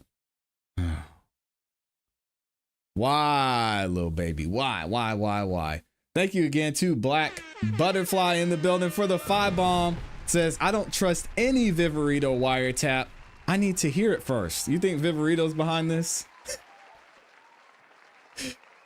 Oh man, you think she got close to Baby through maybe Thug or somebody else? Oh my gosh. Fanny is selective with her prosecution. Lucci shot an entire neighborhood up and is home. I don't think they're done with YFN. I don't think she's done with YFN. I hope for Lucci's sake that she is, but we'll see. Burrito is retired now, I thought. No, she's not retired. They know they are being taped and still talk on the phone. Yeah, and it was a contraband phone, so it was a phone they weren't supposed to have. I was going to go over this, but I think we ran out of time today. So I might save this for Monday, or I'll just record a video and post it for y'all over the weekend. So as a result of everything that happened in this shooting, when they were trying to film a music video, a gentleman by the name of Kevin Mayers was actually there recording the actual music video for Lil Baby. And he filed a lawsuit against quality control. So it's going to be interesting to go through this. If y'all want a sneak peek at the document, it's on X. It's also over on the Patreon. You can join the Patreon using the link in the description, as well as the pinned comment in the chat, if y'all want to check this out. And then I'll review it at some point next week or possibly over the weekend. Thank y'all again for the support. Wow, this has been an amazing show. Great way to end the week. We're going to be live tonight at 8 p.m. Eastern Standard Time for another episode of Song of the Night Live. So if y'all want a chance to hear some independent music from many of the artists that are here in the community, make sure you check out the show tonight. You also have an opportunity to win $100 just for tuning into the show. All you have to do is just be in the chat, be active like you guys do here every weekday. So I'm looking forward to seeing some of y'all tonight. Also, if you haven't yet subscribed, hit the notification bell so you don't miss any time that we go live. Hope y'all have a great weekend. And as always, you know what to do. Keep growing, keep pushing, keep it classy. We gone. Peace. Appreciate y'all.